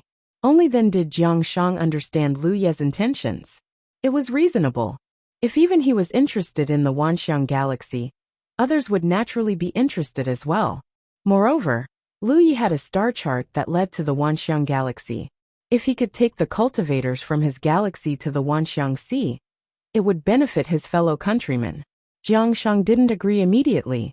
Instead, he asked, "How many people do you want to bring with you?" If it was just one or two people like Lu Yi, it wouldn't be a problem at all. The indefinite galaxy had stood tall in the starry skies for so many years, so it naturally had its own means of dealing with such situations. But if there were too many people, then they would have to discuss it properly. Otherwise, if a misunderstanding arose, it would be difficult for everyone to clean up the mess. Lu Yi shook his head and said, "I don't know the exact number of people. However, please be at ease, Realm Lord. When the time comes, the people I'll bring will not be sunshine. If it's Yu Yao, there will not be more than 2 people. The rest will be constellations." There was no sunlight in the Jade Conch realm at all. Even if he wanted to, he wouldn't be able to bring Yu Yao here. There were definitely not many Yu Yao here. It would already be good enough if he could bring 2 Yu Yao from the Jade Conch realm. Jiang Shang nodded. Since that's the case, there's no problem. Then he changed the topic. However, I have a request. Jiang Shang nodded. But I do have a request. Sector Lord, please speak. Jiang Shang looked at him and smiled. When you pass by our galaxy, I hope you can bring along a group of cultivators from our galaxy. Lu Yi had already guessed that he would have such an idea, so he didn't refuse. He immediately nodded and said, no problem. On the other side, Yueyao coughed softly. Little friend Lu, my Daoyuo galaxy is also interested in this matter. I wonder if you can make things convenient for us. Bring along the people from my Great Net galaxy. Originally, he had come to visit Jiangshang for another matter. He didn't expect to run into this situation by chance. He couldn't miss this opportunity. This was probably his only chance to enter the Wanxiang star system. If he missed this opportunity, there wouldn't be another one. Therefore, even though he wasn't familiar with Lu Yi, he could only thicken his skin and mention it. Afraid that Lu Yi would refuse, he hurriedly added, of course, if you agree, I, Big Luo, will give you a gift as thanks.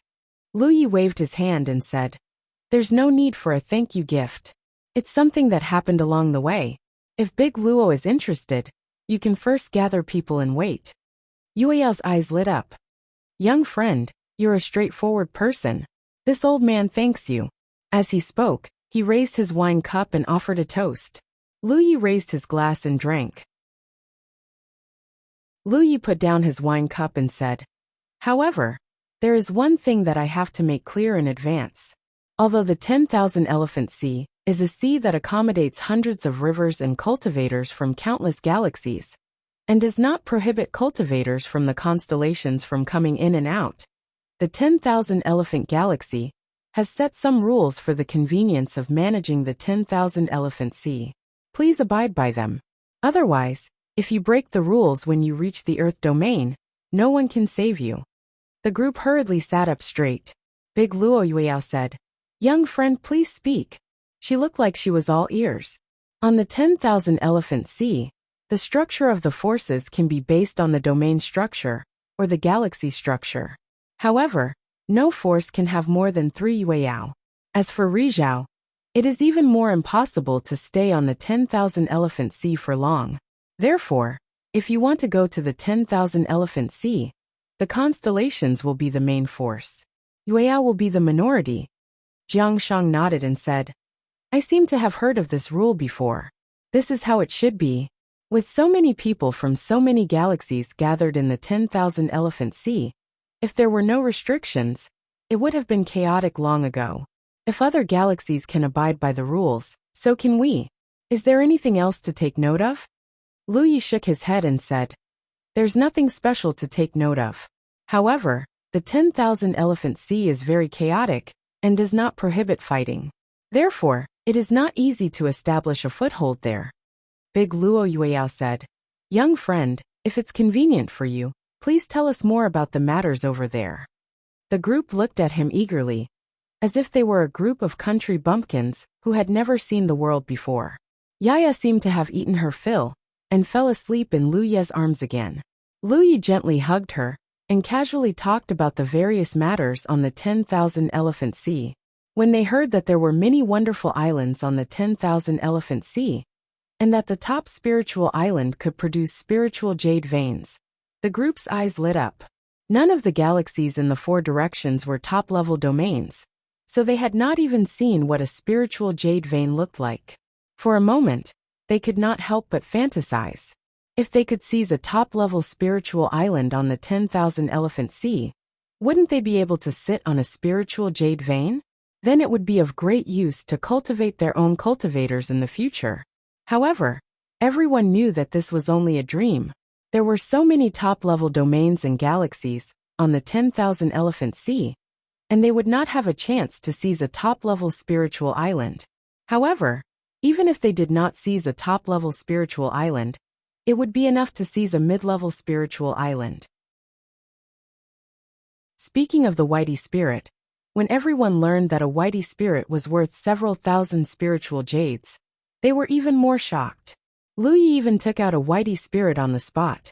After everyone looked at it, Jiang Shang ordered someone to take it and cook it. When it was served again, each of them ate a little. They could all feel the pure energy contained in the fish meat.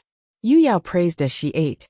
Whether it's the taste or the value of this fish, it is far superior to ordinary spiritual fish.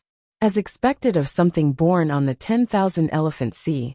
Little friend Lu, as you said, even if one does not have a skill on the 10,000 elephant sea, one can still make a living by fishing?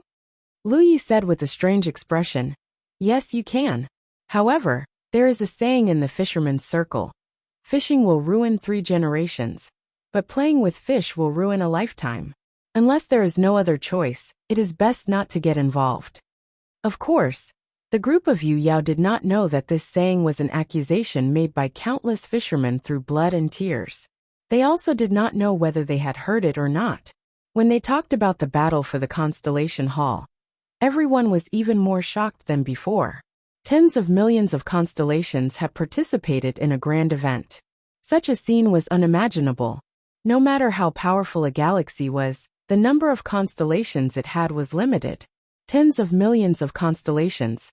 This was a number that no galaxy could reach. With such a large number of constellations gathered together, what kind of grand event would it be? When they learned that those who ranked higher in the Constellation Palace would not only be able to leave their names on the rankings, but could even use the power of the Constellation Palace to promote Yu Yao, the group of Yu Yao became excited. The Constellation Palace did not have time to participate this time. But as long as the Constellation Palace was still there would always be a chance for their juniors to participate in the future. If they could leave their names on the rankings, not only would they be able to make a name for themselves in the galaxy, but there would also be real benefits. They could not miss out on such an opportunity. Luo Shenxi's eyes shone. May I know Brother Lu's ranking on the rankings? He did not know Lu Ye's true strength, but he felt that Lu Yi was very strong. In his opinion, Lu Yi would definitely be able to leave his name on the rankings. Lu Yi slowly shook his head. I am ashamed to say this. Although I participated in the opening of the Constellation Palace, I was delayed midway and did not manage to leave my name. It was all the Constellation Palace's fault for bringing him to their palace. However, even though he did not manage to leave his name, he did not lose anything by obtaining a treasure like the Minor Constellation Palace. Instead, he profited. What about me? Brother Lu, what do you think my ranking would be if I participated? Luo Shenxi asked again. Lu Yi looked apologetic. I have never fought with a powerhouse on the rankings, so I can't say for sure. In his opinion, Luo Shenxi would have no problem getting into the top 100, but that was about the limit.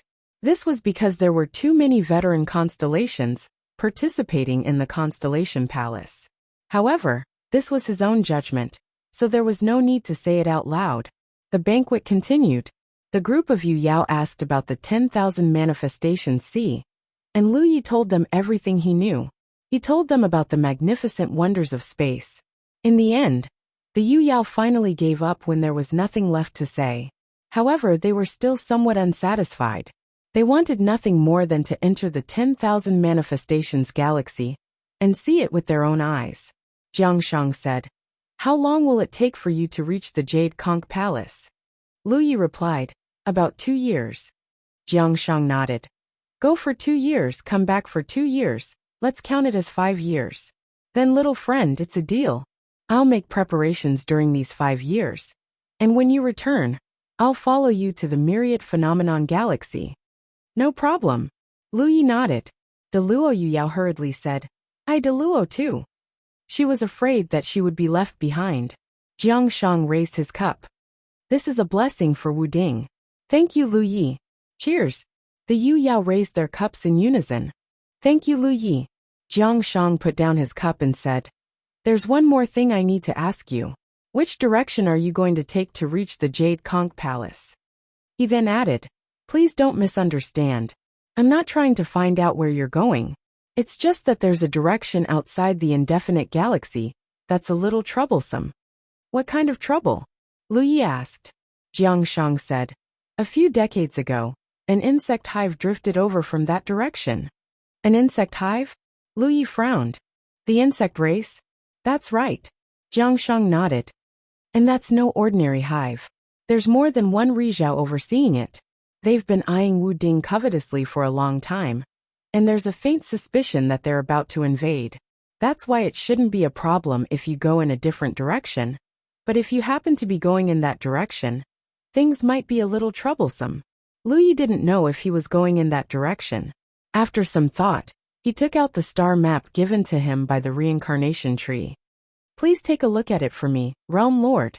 There was nothing to hide from this star map.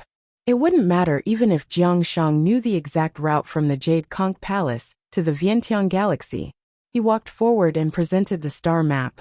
Jiang Shang took it and frowned. This is a little troublesome.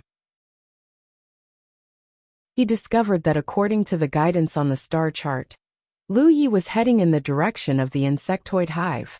Lu Yi was someone who the vampires and the insect race had put a bounty on. If the insect race were to discover his whereabouts, they would surely hunt him down to the bitter end. Lu Yi's heart skipped a beat upon seeing Jiang Shang's reaction. Such a coincidence? Jiang Shang nodded. Such a coincidence. After a pause, he glanced at Yaya, who was in Lu Yi's arms. Don't worry, young friend. With someone protecting you, you should be fine as long as you're careful.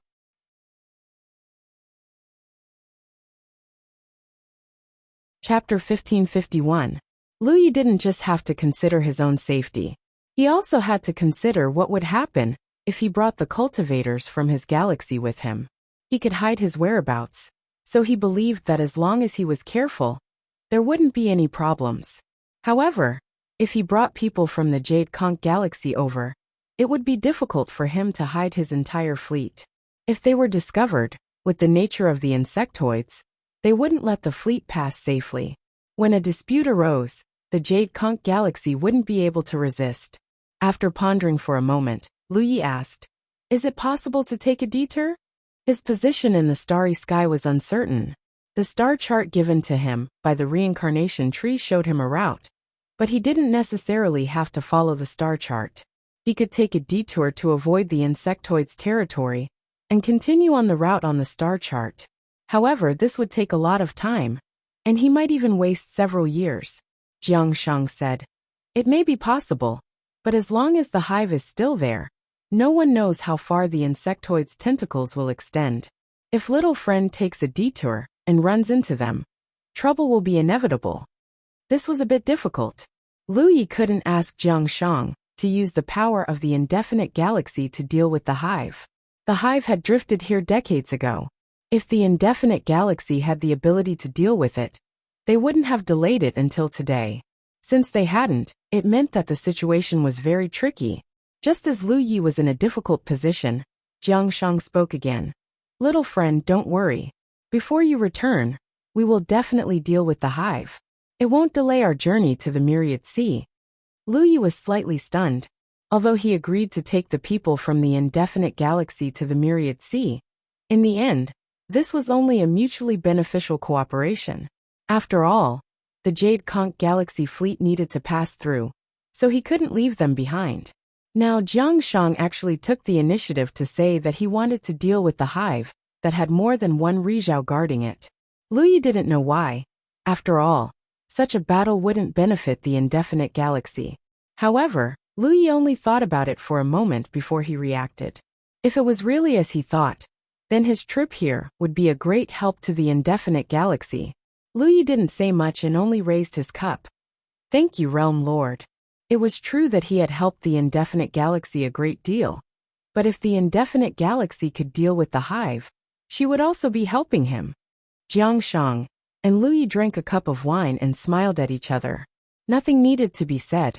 Lu Yi did not intend to stay for long, so he got up and bid farewell. The road ahead was long, and he had been delayed here for half a month, so he wanted to set off on his return journey as soon as possible. Jiang Shang naturally tried to persuade Lu Yi to stay, probably because he wanted to know more about the 10,000 Elephant Sea. But seeing Lu Yi's firm attitude, he could only let him go. He ordered Kong Cheng to escort Lu Yi out of the indefinite galaxy, and Kong Cheng complied. Outside the grand hall, Kong Cheng summoned his star boat and stood on it waiting. Lu Yi held Yaya in her arms and bid farewell to Hua Cheng.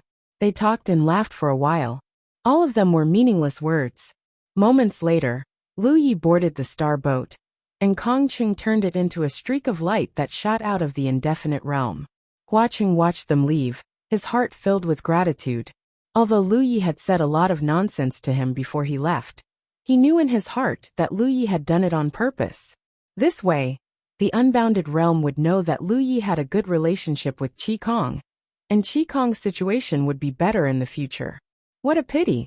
Not far from Hua Qing, Luo Shenxi looked in the direction of Lu Ye's departure with a regretful expression. The reason he came here with Yu Yao was to fight with Lu Yi, but in the end, there was no place for him to speak at such an occasion, and Lu Yi was in a hurry to leave. Of course, he could not make any rude requests. Although he did not get what he wanted, Luo Shenxi looked forward to the future even more. If he could really go to the 10,000 Elephant Galaxy, he would be able to see the glory of the top constellations of many galaxies. This made him very excited, and he looked forward to Lu Ye's return more than anyone else. This matter is over. This old man will take his leave first. Hua Qing prepared to leave. The woman who had spoken to Lu Yi earlier, Yu Yao, smiled and said, "Sect Master Hua, there is no hurry. Please return to the hall first. The Realm Master has said that he has something to discuss with you." Hua Qing said in fear and trepidation. This old man will naturally obey the Realm Master's orders. He knew that this was because of Lu Ye's performance just now. Otherwise, he would not have been invited back. If the indefinite realm really had something important to discuss, it would not have been his turn to participate. The group of Yu Yao and Luo Shenxi returned to the hall and sat down. As soon as he sat down, Hua Qing heard Yu Yao say, "This Lu Yi came at the right time. This way, the matter our two realms need to plan will not be a problem." Jiang Shang smiled and said, "That's right. This seat did not expect such a good thing to happen at this juncture. The heavens are really helping us." Yu Yao said, "Actually, the two realms are not unaware of the seriousness of the matter. It's just that the calamity is at the indefinite realm's doorstep. They are counting on the indefinite realm to come out first." Jiang Shang said, "How could this seat not know what they are planning? The indefinite realm alone is not enough to deal with the hive." These words were a little humble.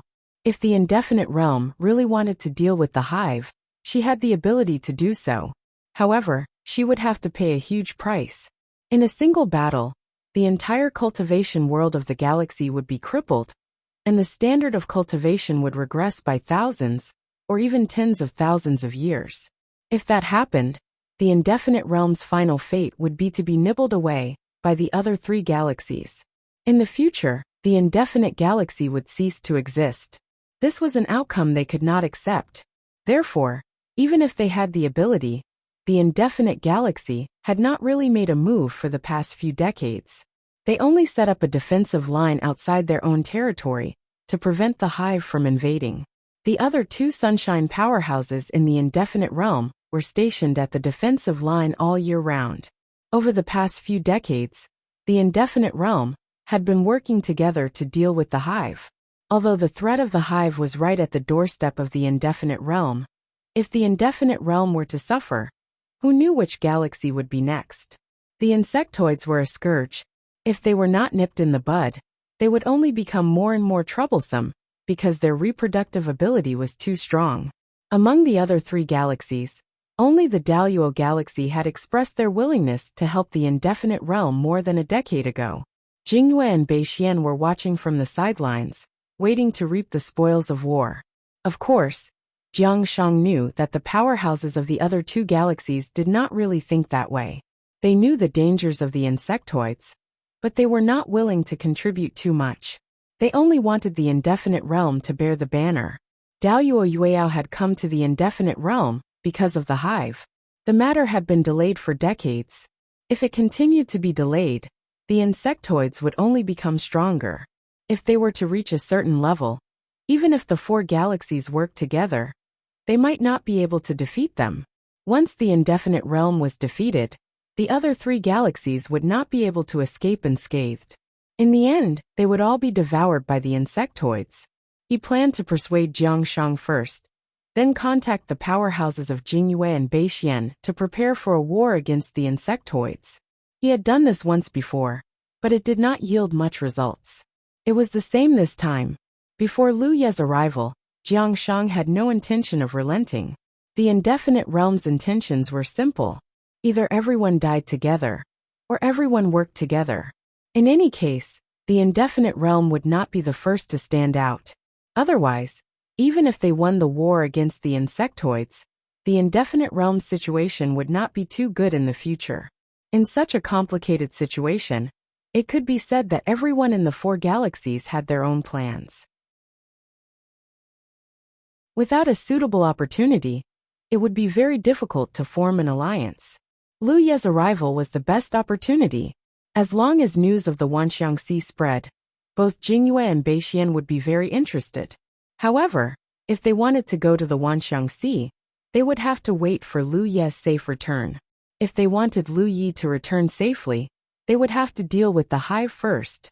Lu Yi had realized this possibility at the time, which was why he felt that his arrival would be a great help to the indefinite realm. Even if he was not a cultivator of the indefinite realm, and did not know much about it, some things did not need to be understood to have some guesses. That little friend Lu is a straightforward person. Since he's willing to take my people to the Wanxiangxi, I believe he'll be willing to take Jingyue and Beixian's people as well. It's just a few more people. It won't be too much of a hindrance to him. Realm Lord Jiang, I'll discuss with Jingyue and Beixian. I believe they'll be very interested in the Wanxiangxi. If they agree, then, Jiang Shang said straightforwardly. As long as they're willing to work hard, the indefinite realm will be fine. Then it's settled. Yueyao laughed and stood up. There's no time to lose. I'll set off now. Big Luo Yueyao hurriedly left with a confident look on her face. No wonder he was so confident. No one could resist the temptation of the Wanxiangxi. Who would have thought that the disaster that had plagued the 4 galaxies for so many years could be resolved because of the arrival of an outsider? Lu Ye of the 9 heavens was really the 4 galaxies' lucky star. After Yueyao left with Luo Shenxi, Jiang Shang pondered for a moment. It was unknown what he was thinking about. After a long time, he turned to look at Hua Cheng. Sect Master Hua, I heard that little friend Lu has a good relationship with your disciple? Hua Cheng hurriedly said. Little friend Lu and my disciple met in the alpha origin stage of the reincarnation tree. As for their relationship, it seems to be quite good. Good, very good. Jiang Shang praised. We cultivators will meet many people in our lives. There are bad people, good people, or noble people. If you meet them, you must cherish them. Hua Cheng repeatedly agreed. The war with the insect race is not far away. When the time comes, I'll need you and your disciple to work hard. Your disciple has just ascended to the star constellation realm, and is still a little weak. If Sect Master Hua is not worried, please send him to the indefinite realm. The Heaven Enlightenment Pavilion is about to open. Hua Cheng's expression brightened, and he hurriedly stood up. Thank you for your guidance, Realm Lord. My disciple will never forget your kindness. Apart from little Hua, who was still strong, everyone else in the family of 7 showed symptoms. My symptoms aren't serious. I had a fever 2 days ago, and now the most uncomfortable thing is that my brain fog has appeared again. My thoughts are a little muddled. End of chapter.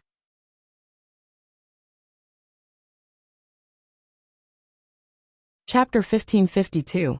The Unfixed Heavenly Revelation Pavilion was a famous secret realm, even in the 4 cardinal galaxies. It was especially beneficial for constellation realm cultivators. The Heavenly Revelation Pavilion only opened once every 10 years, and only 3 people could enter at a time. In the past, only the most talented constellation realm cultivators in the unfixed realm had the right to enter. This time, Do Lang actually got a spot. Hua Cheng knew that this was all thanks to Lu Yi. If it weren't for Lu Yi, Do Lang wouldn't have gotten such a good thing. He couldn't help but sigh in excitement. To think that he had spent his whole life in the unfixed realm. But in the end, he didn't have as much face as a foreign cultivator. However, this couldn't be helped. Not everyone could grasp a safe route to the Wanxiangxi. Hua Cheng left the unfixed realm with a heavy heart. preparing to return to the Red Sky realm and send Dolang over. At this moment, on the star boat that was sailing towards the outer reaches of indefinite, Kong Cheng apologized to Lu Yi with a serious expression and a smile on his face. I didn't think things through just now and offended you. Please forgive me, young friend. You're too kind. It's just a small matter, Lu Yi replied. Kong Cheng saw that he really didn't mean to blame him. Only then did his expression relax. He took out a storage ring. Little friend, this is what the Realm Lord ordered me to prepare before we left. It's just some worthless things. Please accept it. Lu Yi didn't stand on ceremony. He reached out and took it. Using his divine sense, he found that the things inside were none other than colorful spiritual fruits. He understood. It seemed that Jiang Shang saw Ye's previous performance and specially ordered people to prepare gifts for her. These spiritual fruits were no doubt extraordinary. There were many varieties and quantities. It was impossible to say that they were worthless. Such a large pile of spiritual fruits was worth at least tens of thousands of spiritual jades. The Realm Lord is too kind. Lu Yi nodded. The age gap between them and Jiang Shang was obvious. The reason why Jiang Shang had asked Kong Cheng to see him off was to give him a chance to apologize. Now that the matter had been settled, there wasn't much to talk about. Kong Cheng steered the star boat in silence, while Lu Yi placed the Pan Shan saber horizontally on his knees and entered the Cyan Hall to fight against Yan Shi. Yan Shi was undoubtedly very strong, but his entire body was as slippery as a loach. He flitted around the green hall, and Lu Yi could not even touch the corner of his clothes, even after using all his strength. But if Yan Shi found an opportunity, it would be accompanied by a thunderous strike. Lu Yi could not help but gasp in amazement at Yan Shi's miraculous vertical sweep technique. He understood that if he wanted to get rid of Yan Shi and get past him, he would have to learn his vertical sweep technique. Otherwise, if he couldn't even hit him, how could he defeat him? Time passed slowly, and in the blink of an eye, 3 months had passed. One day when Lu Yi opened his eyes, Kong Cheng, who had been silent all this time, suddenly spoke up. Young friend, we're about to leave Neverwinter. Under normal circumstances, with Lu Ye's speed, it would take more than 3 months to traverse a Pyron. But Kong Cheng was much faster. This was one of the reasons why Jiang Shang had Kong Cheng send Lu Yi off. They wanted Lu Yi to return to Jade Conch as soon as possible. When Lu Yi heard this, he looked up and saw some traces of buildings on a huge floating continent in front of him. Moreover, there were many cultivators active around the floating continent. As if sensing Lu Ye's confusion, Kong Cheng explained, ever since that hive drifted here a few decades ago, Apeiron has built a defensive front here to guard against the invasion of the insect race. Now 2 of Apeiron's Rizhao are overseeing it. Saying so, he steered the star boat toward the floating continent. It took them almost half a day to reach the floating continent. This floating continent looked like a fragment of a realm that had been broken for tens of thousands of years. It had been drifting in the starry sky just like that. Now Apeiron's Rizhao had used some method to bind it here and turn it into a frontline fortress. Previously, Lu Yi had not seen much because of the floating continent, but when he got on the floating continent, Lu Yi discovered a strange sight in the starry sky. Tens of thousands of kilometers away in the starry sky, there was an oval-shaped object that looked like a beehive quietly standing there.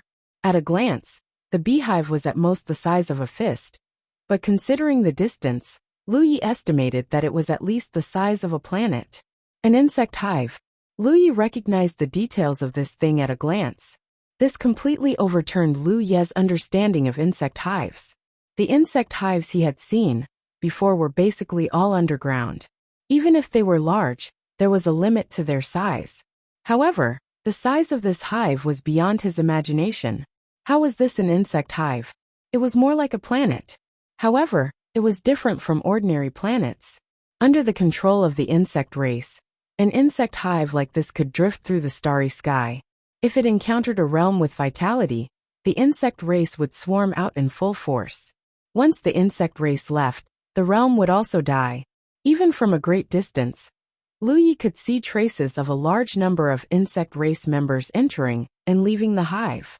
Not only were there traces of insect race members around the hive, but they could also be seen everywhere in the nearby starry sky. In a sense, the insect race was even more dangerous than the blood race, as one of the two greatest disasters in the starry sky. Due to the uniqueness of the insect hive, countless realms and planets with vitality had suffered as it roamed around. Under normal circumstances, no matter what race a cultivator was from, they would find a way to exterminate the blood tribe or the insect tribe when they encountered them in the starry sky. These two races were truly notorious and hated by everyone. However, after countless years, these two races had not been exterminated. The insectoid hive stood in front of Apiron's door, eyeing it like a tiger watching its prey. Although there were no signs of invasion, anyone would feel uncomfortable with such a thing in front of their door. No one knew if the insectoid hive would suddenly invade Apiron's system. Of the two Rizhao overseeing this place, only one remained here. The other had gone out to investigate the situation. Kong Cheng led Lu Yi to greet Rizhao. She was a woman with a cold expression. No one knew what she had encountered, but she was actually blind in one eye. Her left eye was covered with an eye patch, looking extremely strange. She should be a weapon cultivator, because she was dressed very neatly, and her aura was extremely sharp. Kong Cheng seemed to be in awe of her. After a while of telepathic communication, the woman looked at Lu Yi in surprise, and then looked at the restless Yaya in Lu Ye's arms. If it weren't for Kong Cheng's words, she really couldn't see anything unusual about Yaya. But such an ordinary little girl, who didn't seem to have any traces of cultivation, was actually a Rizhao like her? The insect race has been a little restless recently. It won't be easy for you to cross the starry sky ahead. Even if you have Rizhao's protection, it will be troublesome if you accidentally expose your whereabouts. There are more than one Rizhao in the insect race. Lu Yi said, "Senior, please point out a suitable route." Although he could conceal himself, and the new concealment spiritual tattoo, he deduced was more effective than before, Yaya couldn't. He had already tried to make Yaya conceal herself on the way here. But Yaya looked at him blankly, as if she didn't know what concealment was. Moreover, if she used concealment to fly, her speed would be far slower than the star boat. So Lu Yi felt that it was better to drive the star boat forward. Therefore, there must be a relatively safe route. This was also the reason why he followed Kong Cheng to visit Rizhao. Rizhao had been here for decades and undoubtedly knew the situation here very well. There is no suitable route. Now that the insect race's tentacles are everywhere, if you want to pass through here, I can't guarantee that you won't expose your whereabouts. At most, I can reduce the risk. That's enough. Lu Yi nodded. Rizhao didn't talk nonsense, and immediately pointed out a route for Lu Yi. According to the information she received, the risk of being exposed was the lowest if he took this route. Even if he was exposed, it was unlikely that he would attract the attention of the insect race's Rizhao. "When do you leave?" Rizhao asked again. "I'm leaving now," Lu Yi replied. "Then let's go." Rizhao finished speaking and stepped out. Lu Yi and Kong Cheng looked at each other. Kong Cheng said, "Little friend, I can only send you this far. Please be careful on the road ahead."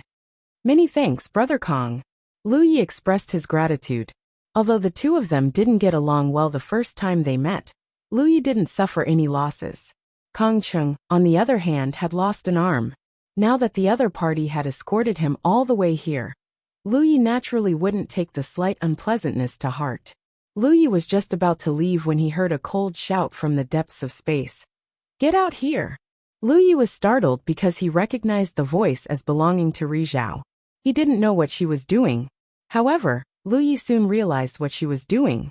Not long after her voice rang out, an extremely violent energy fluctuation came from the depths of space. Even from a great distance, one could feel the shockwaves from the collision. It made one feel uneasy. Lu Yi and Kong Cheng hurriedly flew out of the void continent and looked into the depths of space. There they saw experts fighting and stirring up space. One of them was Hikari, and the other was Hikari of the Zerg race. Lu Yi was still feeling the power of the two Rizhao's attacks when Kong Cheng urged, "Little friend, if you don't leave now, when are you going to leave?" Rizhao had provoked Rizhao of the insect race for no reason, and even fought with him. Clearly it wasn't on a whim. This was undoubtedly to create chaos and draw the attention of the insect race, so that Lu Yi could leave safely. Lu Yi understood and didn't hesitate. He immediately summoned his planetary boat and flew into the depths of space according to the route Rizhao had given him. The journey was indeed peaceful. Half a day later, they could no longer feel the shockwaves from the battle behind them. Lu Yi sat upright on the planetary boat. Yaya was eating spirit fruits, and Li Shang was in charge of steering the boat. After hiding in Lu Ye's divine ocean for a few months, she could finally come out and take a breather. Lu Yi wasn't worried about passing through this part of space. With Yaya by his side, even if they were unlucky enough to encounter Rizhao of the insect race, they still had the power to fight back. End of chapter.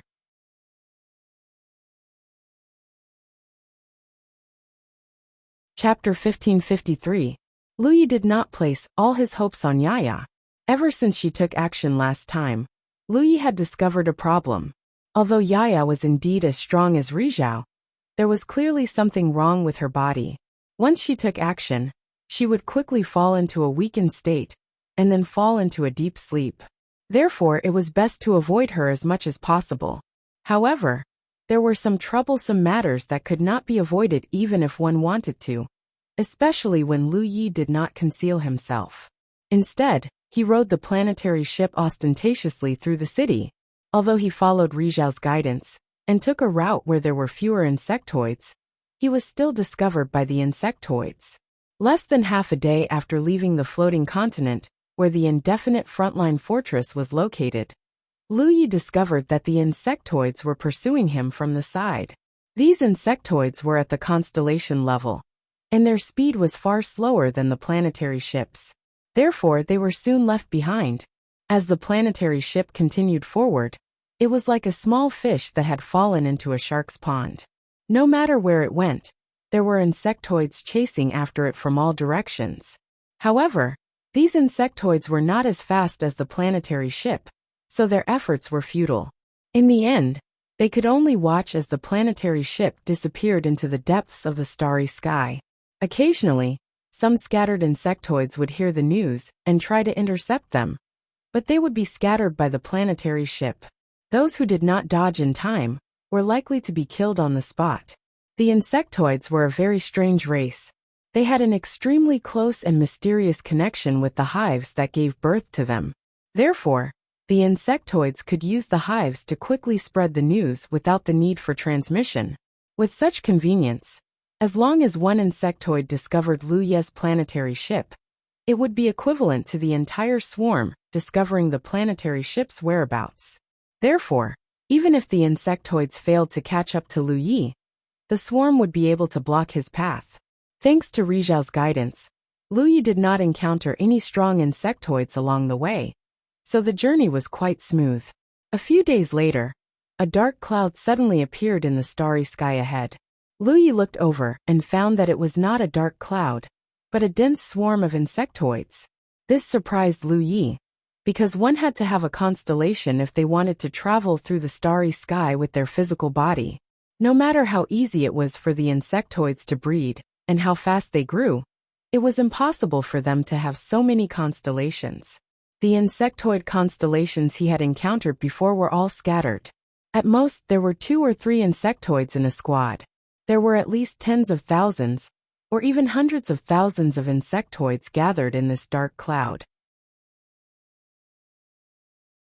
How could an insectoid hive nurture so many constellations? With such strength, the insectoids could easily attack a Pyrrhon and take her down. As if seeing Lu Ye's doubts, Li Shang opened his mouth and said, "The insect race has a very special physique, different from all the other races in the starry skies. If cultivators of other races want to survive in the starry skies, they must have a constellation, but some special insect races don't. They are born with the ability to resist the erosion of the starry sky's energy." Lu Yi finally understood why there were so many insectoids in front of them. Not all of them were constellations. This was the same as astral beasts. Astral beasts were born with the ability to survive in space. This was their innate ability. Although he had encountered many insect races in the 9 prefectures, he had not encountered any in the starry sky, so he did not know about these things. The cloud of insectoids was pitch black, like a dark cloud. They were not far away from each other, and the planetary ship was too fast. It was too late to change course. Li Shang could only brace himself and steer the planetary ship toward the cloud of insectoids. Lu Yi picked up Yaya, who had been sitting in his arms, and put her down. He patted her head and said, "Stay here and don't move." He was afraid that if he did not warn her, Yaya would suddenly attack. Although Yaya could easily take care of the problem before her, she was still a trump card. It was better to use her at a critical moment, lest she fall into a deep sleep after attacking. Yaya held a pear spirit fruit the size of a bowl in her hands. She nodded obediently as she gnawed on it. She said in a muffled voice, "Yaya won't move." Lu Yi slowly got up and pulled out the Pan Shan saber from his waist. He looked at the approaching cloud of insectoids in silence.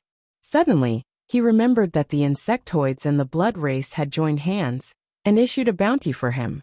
If the constellations of the blood race could recognize him, the insectoids might be able to as well. He then urged the Thousand Face to change his appearance so that the insectoids would not recognize him. In the next moment, the spiritual ship crashed into the cloud of insectoids. At close range, he could sense that the insectoids were indeed not constellations. Many of them were at the divine ocean level, and some were even at the true lake level. Under such a fast and violent crash, the cloud of insectoids was immediately torn open. Countless insectoids were turned into ashes in an instant.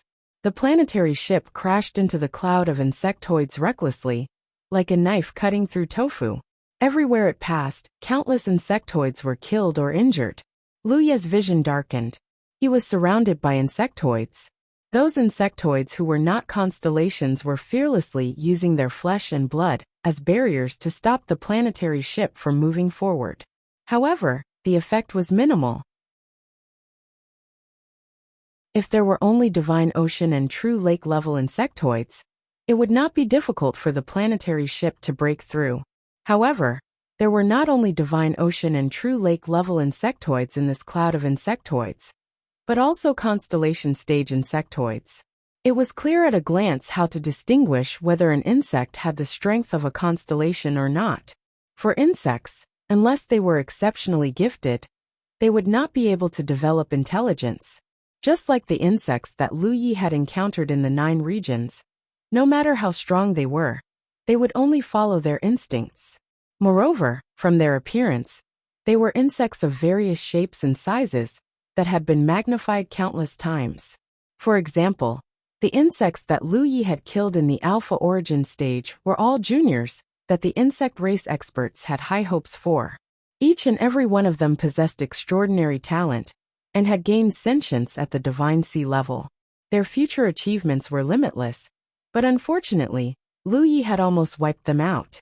The insectoids were different when they reached constellation. Not only did they develop sentience, but they also became cunning and sinister. Even their appearance had changed drastically.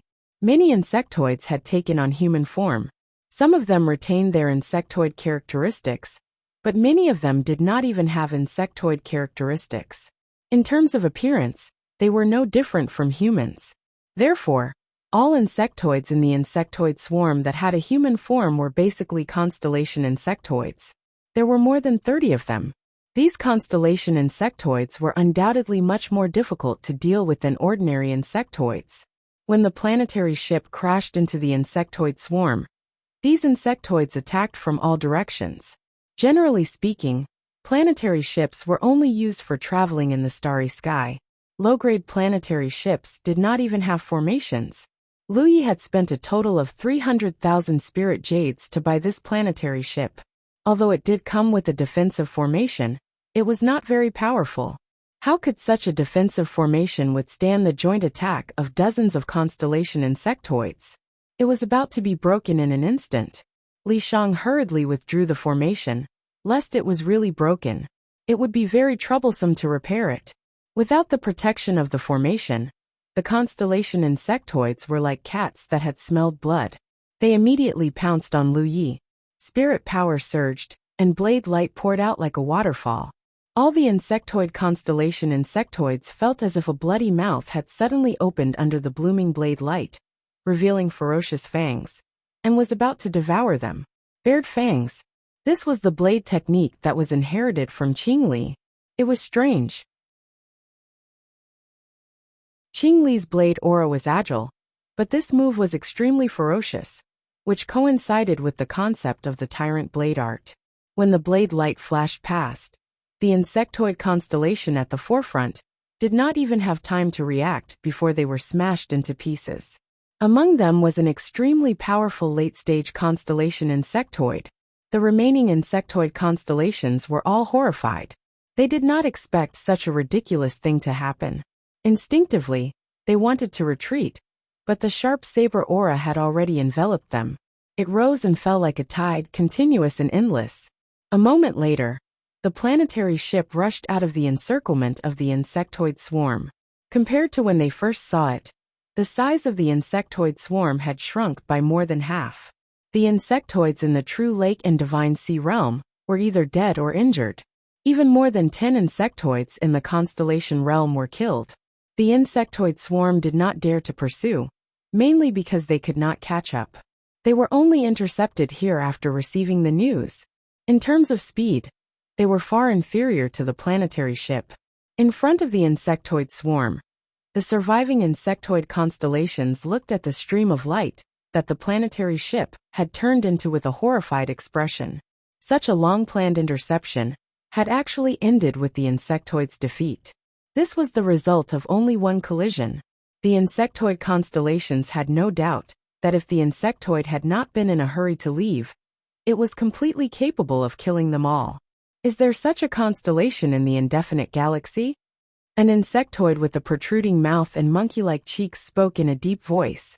He had a pair of transparent wings on his back. No one knew what kind of insectoid he was. Who knows? But why would a constellation like him go in that direction? An insectoid was puzzled. If he was really a constellation of the indefinite galaxy, there was no reason for him to go in that direction. That was the direction that was far away from the indefinite galaxy. No matter who he is, he's dead meat. An insectoid with 6 compound eyes on his forehead snorted coldly. Although they were at a disadvantage in their interception, there were even more powerful ones behind them. That human constellation was indeed powerful. But he did not think that the insectoid would be able to pass through that obstacle. Moreover, since their side had suffered a setback, Yu Yao of the insectoid race would definitely rush over. On the planetary ship, Li Shang continued to steer the planetary ship forward. She looked at Lu Ye's back in shock, because she realized that Lu Ye's strength seemed to have increased by a lot compared to when he had departed from the Wanxiang Sea. She had used the soul possession secret technique on Lu Yi several times. She could directly sense how strong Lu Yi was. She had originally thought that Lu Yi was already strong enough, but she did not expect that this was not his limit. There was still room for improvement. She had not seen Lu Yi cultivate much during this period. How could he have improved so much? At this moment, Lu Yi was sitting cross-legged with the mountain pan saber unsheathed and placed horizontally across his knees. He raised his hand and gently brushed the blade, feeling the sharpness of the blade. Li Shang's feeling was not wrong. He had become much stronger, but this strength was not due to the increase in his foundation. Since he had departed from the Wanxiang Sea, he had not spent much time cultivating. Even if his foundation had improved, it would not have been by much. Moreover, he was now a late-stage constellation. There was a limit to how much he could improve. The main reason he had become stronger than before was the transformation of the mountain pan saber.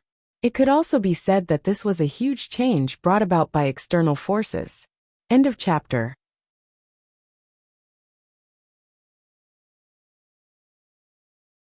Chapter 1554. Lu Yi had always wanted the Pan Mountain Saber to be thick enough for him to kill. He didn't care about its sharpness at all, because he had spirit marks to support it. In an environment like the 9 provinces, the Pan Mountain Saber was able to keep up with his cultivation progress after each upgrade, satisfying his need to kill. But things were different in space, especially after encountering some powerful enemies. Lu Yi found that the Pan Mountain Saber wasn't sharp enough to deal effective damage to his enemies.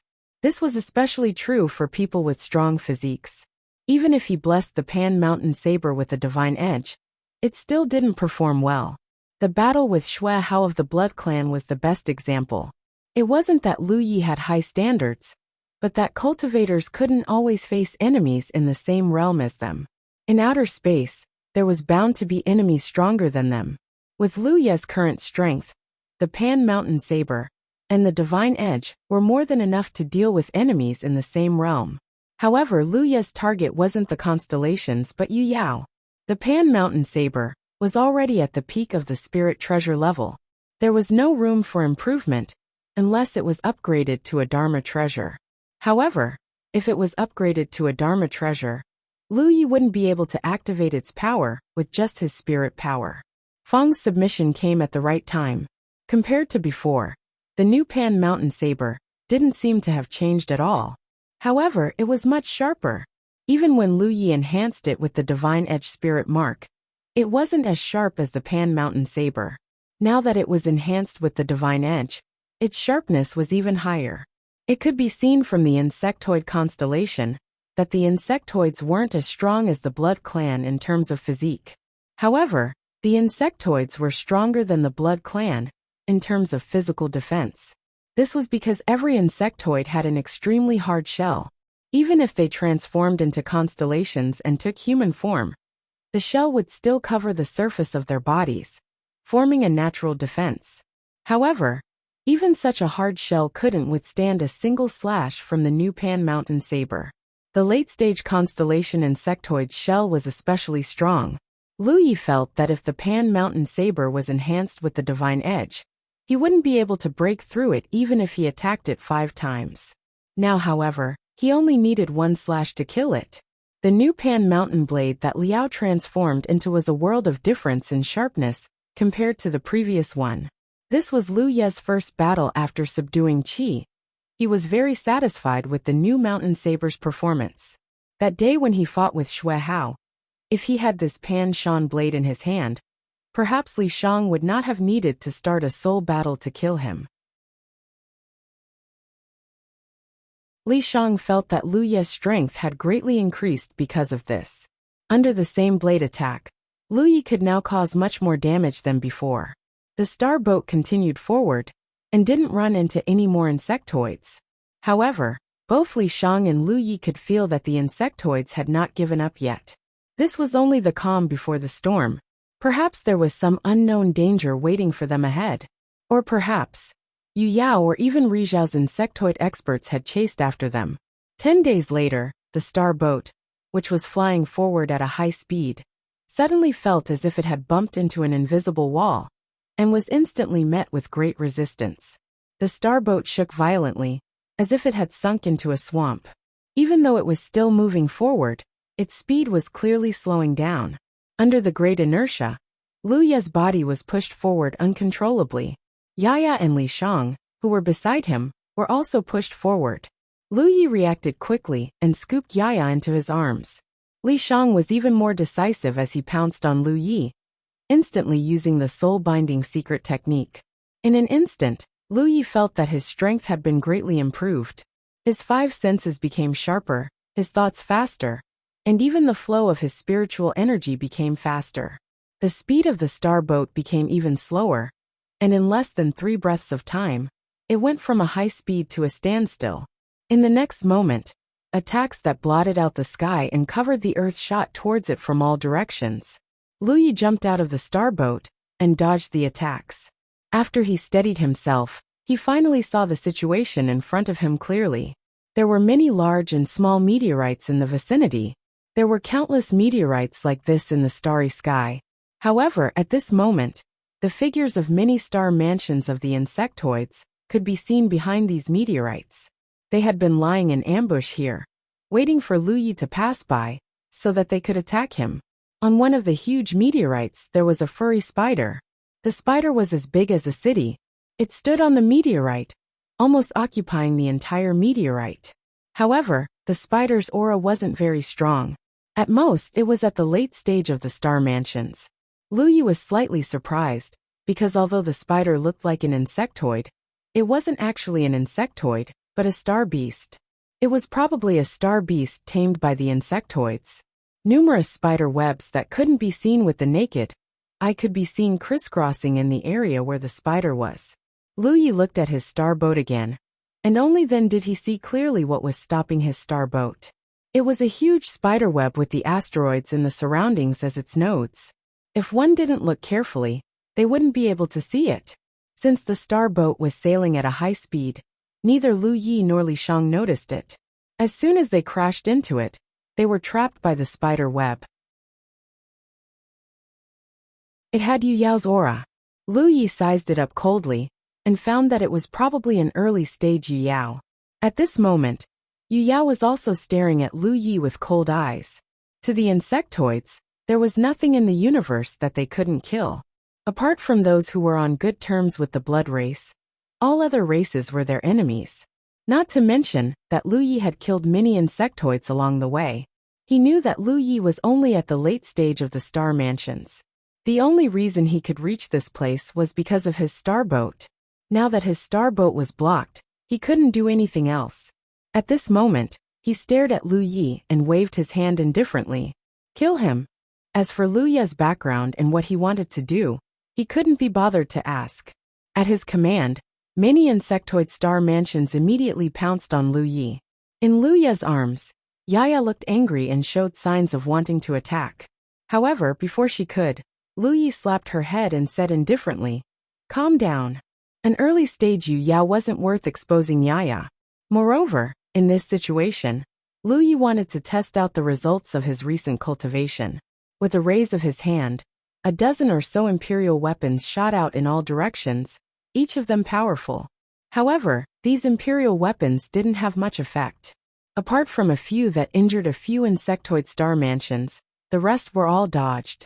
Lu Yi held Yaya in one hand and wielded his blade in the other. Under the enhancement of Li Shang's soul possession, a faint blood-red color appeared on the surface of his body. The blood-red light shot out in an extremely abnormal trajectory, almost instantly breaking out of the insectoid star mansion's encirclement. The insectoid star mansions didn't even have time to react before one of them let out a cry of shock. Then blood spurted out, and his body was cut in half. The Yu Yao insectoid who had been watching coldly from the side narrowed his eyes and stared at Lu Ye's figure in astonishment. Even he hadn't been able to grasp Lu Ye's movements in that instant. Taking a closer look, he saw Lu Ye's figure moving quickly again. What happened next made the Yu Yao insectoid unable to believe his eyes. The human star mansions flitted back and forth across the vast expanse of the starry sky. His figure flickered in and out of existence like a ghost. Every time he appeared, an insectoid star mansions were bound to suffer. They were either decapitated and killed or cut in half at the waist, wailing in pain. Whether it was early stage, middle stage, or late stage star mansions, none of the insectoids targeted by him could withstand a single blow from his blade. Even the insectoid carapace that they were so proud of could not withstand his killing power. The encirclement that the insectoids had been preparing for many days didn't even seem to exist to him. He could easily find an opening and kill his way out of the encirclement. Before the insectoid star mansions could react, he could come back and kill his way through the encirclement. The Yu Yao insectoid was horrified as he watched. To him, this did not seem like a bloody massacre. It was more like the blooming of an art. Even as an enemy, the Yu Yao insectoid had to admit that this human star mansion's killing methods were extremely pleasing to the eye. However, it was precisely this pleasing scene that caused the life force of the insectoids to wither away. It made him shudder from the bottom of his heart. While the Yu Yao insectoid star mansions were shocked, Lu Yi was elated. He had only comprehended Qing Li's bearing fangs from Qi's inheritance so far. He had yet to comprehend the essence of Yan Shi's leaping technique, so he had not passed Yan Shi's test. Even so, he could feel the power of this leaping technique during the battle. It was useful, too useful. If it was in the past, facing such an encirclement, he would have no other way to deal with it other than to kill his way out. However, at this moment, With his immature leaping technique, the insectoid star mansions could not fight back at all. Just like when he first fought Yan Shi, the insectoids could not even see his figure. Although he had yet to comprehend the essence of the leaping technique, Lu Yi could use the imperial equipment that he had sent out beforehand to activate the void spirit patterns to move around. Therefore, compared to Yan Shi's leaping technique, which was like flowing water, Lu Yi's leaping technique was more ghostly. When he first saw Yan Shi's leaping technique, Lu Yi guessed that it was a technique used to deal with encirclements. Now that he tried it out, it was indeed effective. Destroy those imperial equipment. The Yu Yao insectoid finally saw some clues. When Lu Yi first attacked, he did not pay much attention to the imperial equipment that he had sent out. They were already in the galaxy, so who would play with imperial equipment? Now he knew that those imperial equipment were a hidden technique. He gave the order and attacked at the same time, sending the imperial equipment flying or destroying them. Then, he rushed into the battlefield and pounced on Lu Yi. He originally thought that he would not need to make a move this time, but who knew that he had no choice but to make a move? Although there were many insectoids on his side, they could not withstand the onslaught of the enemy. If this continued, they would all be wiped out. End of chapter. You're tuning in to the Li Mei's Wuxia Whispers YouTube channel. We're so grateful for your support. And don't forget to subscribe to join us on this incredible journey through captivating stories. Your generosity through donations truly makes a world of difference, as it's the primary source of revenue that allows me to expand and enhance this channel for you. Thank you from the bottom of my heart for being a part of this adventure.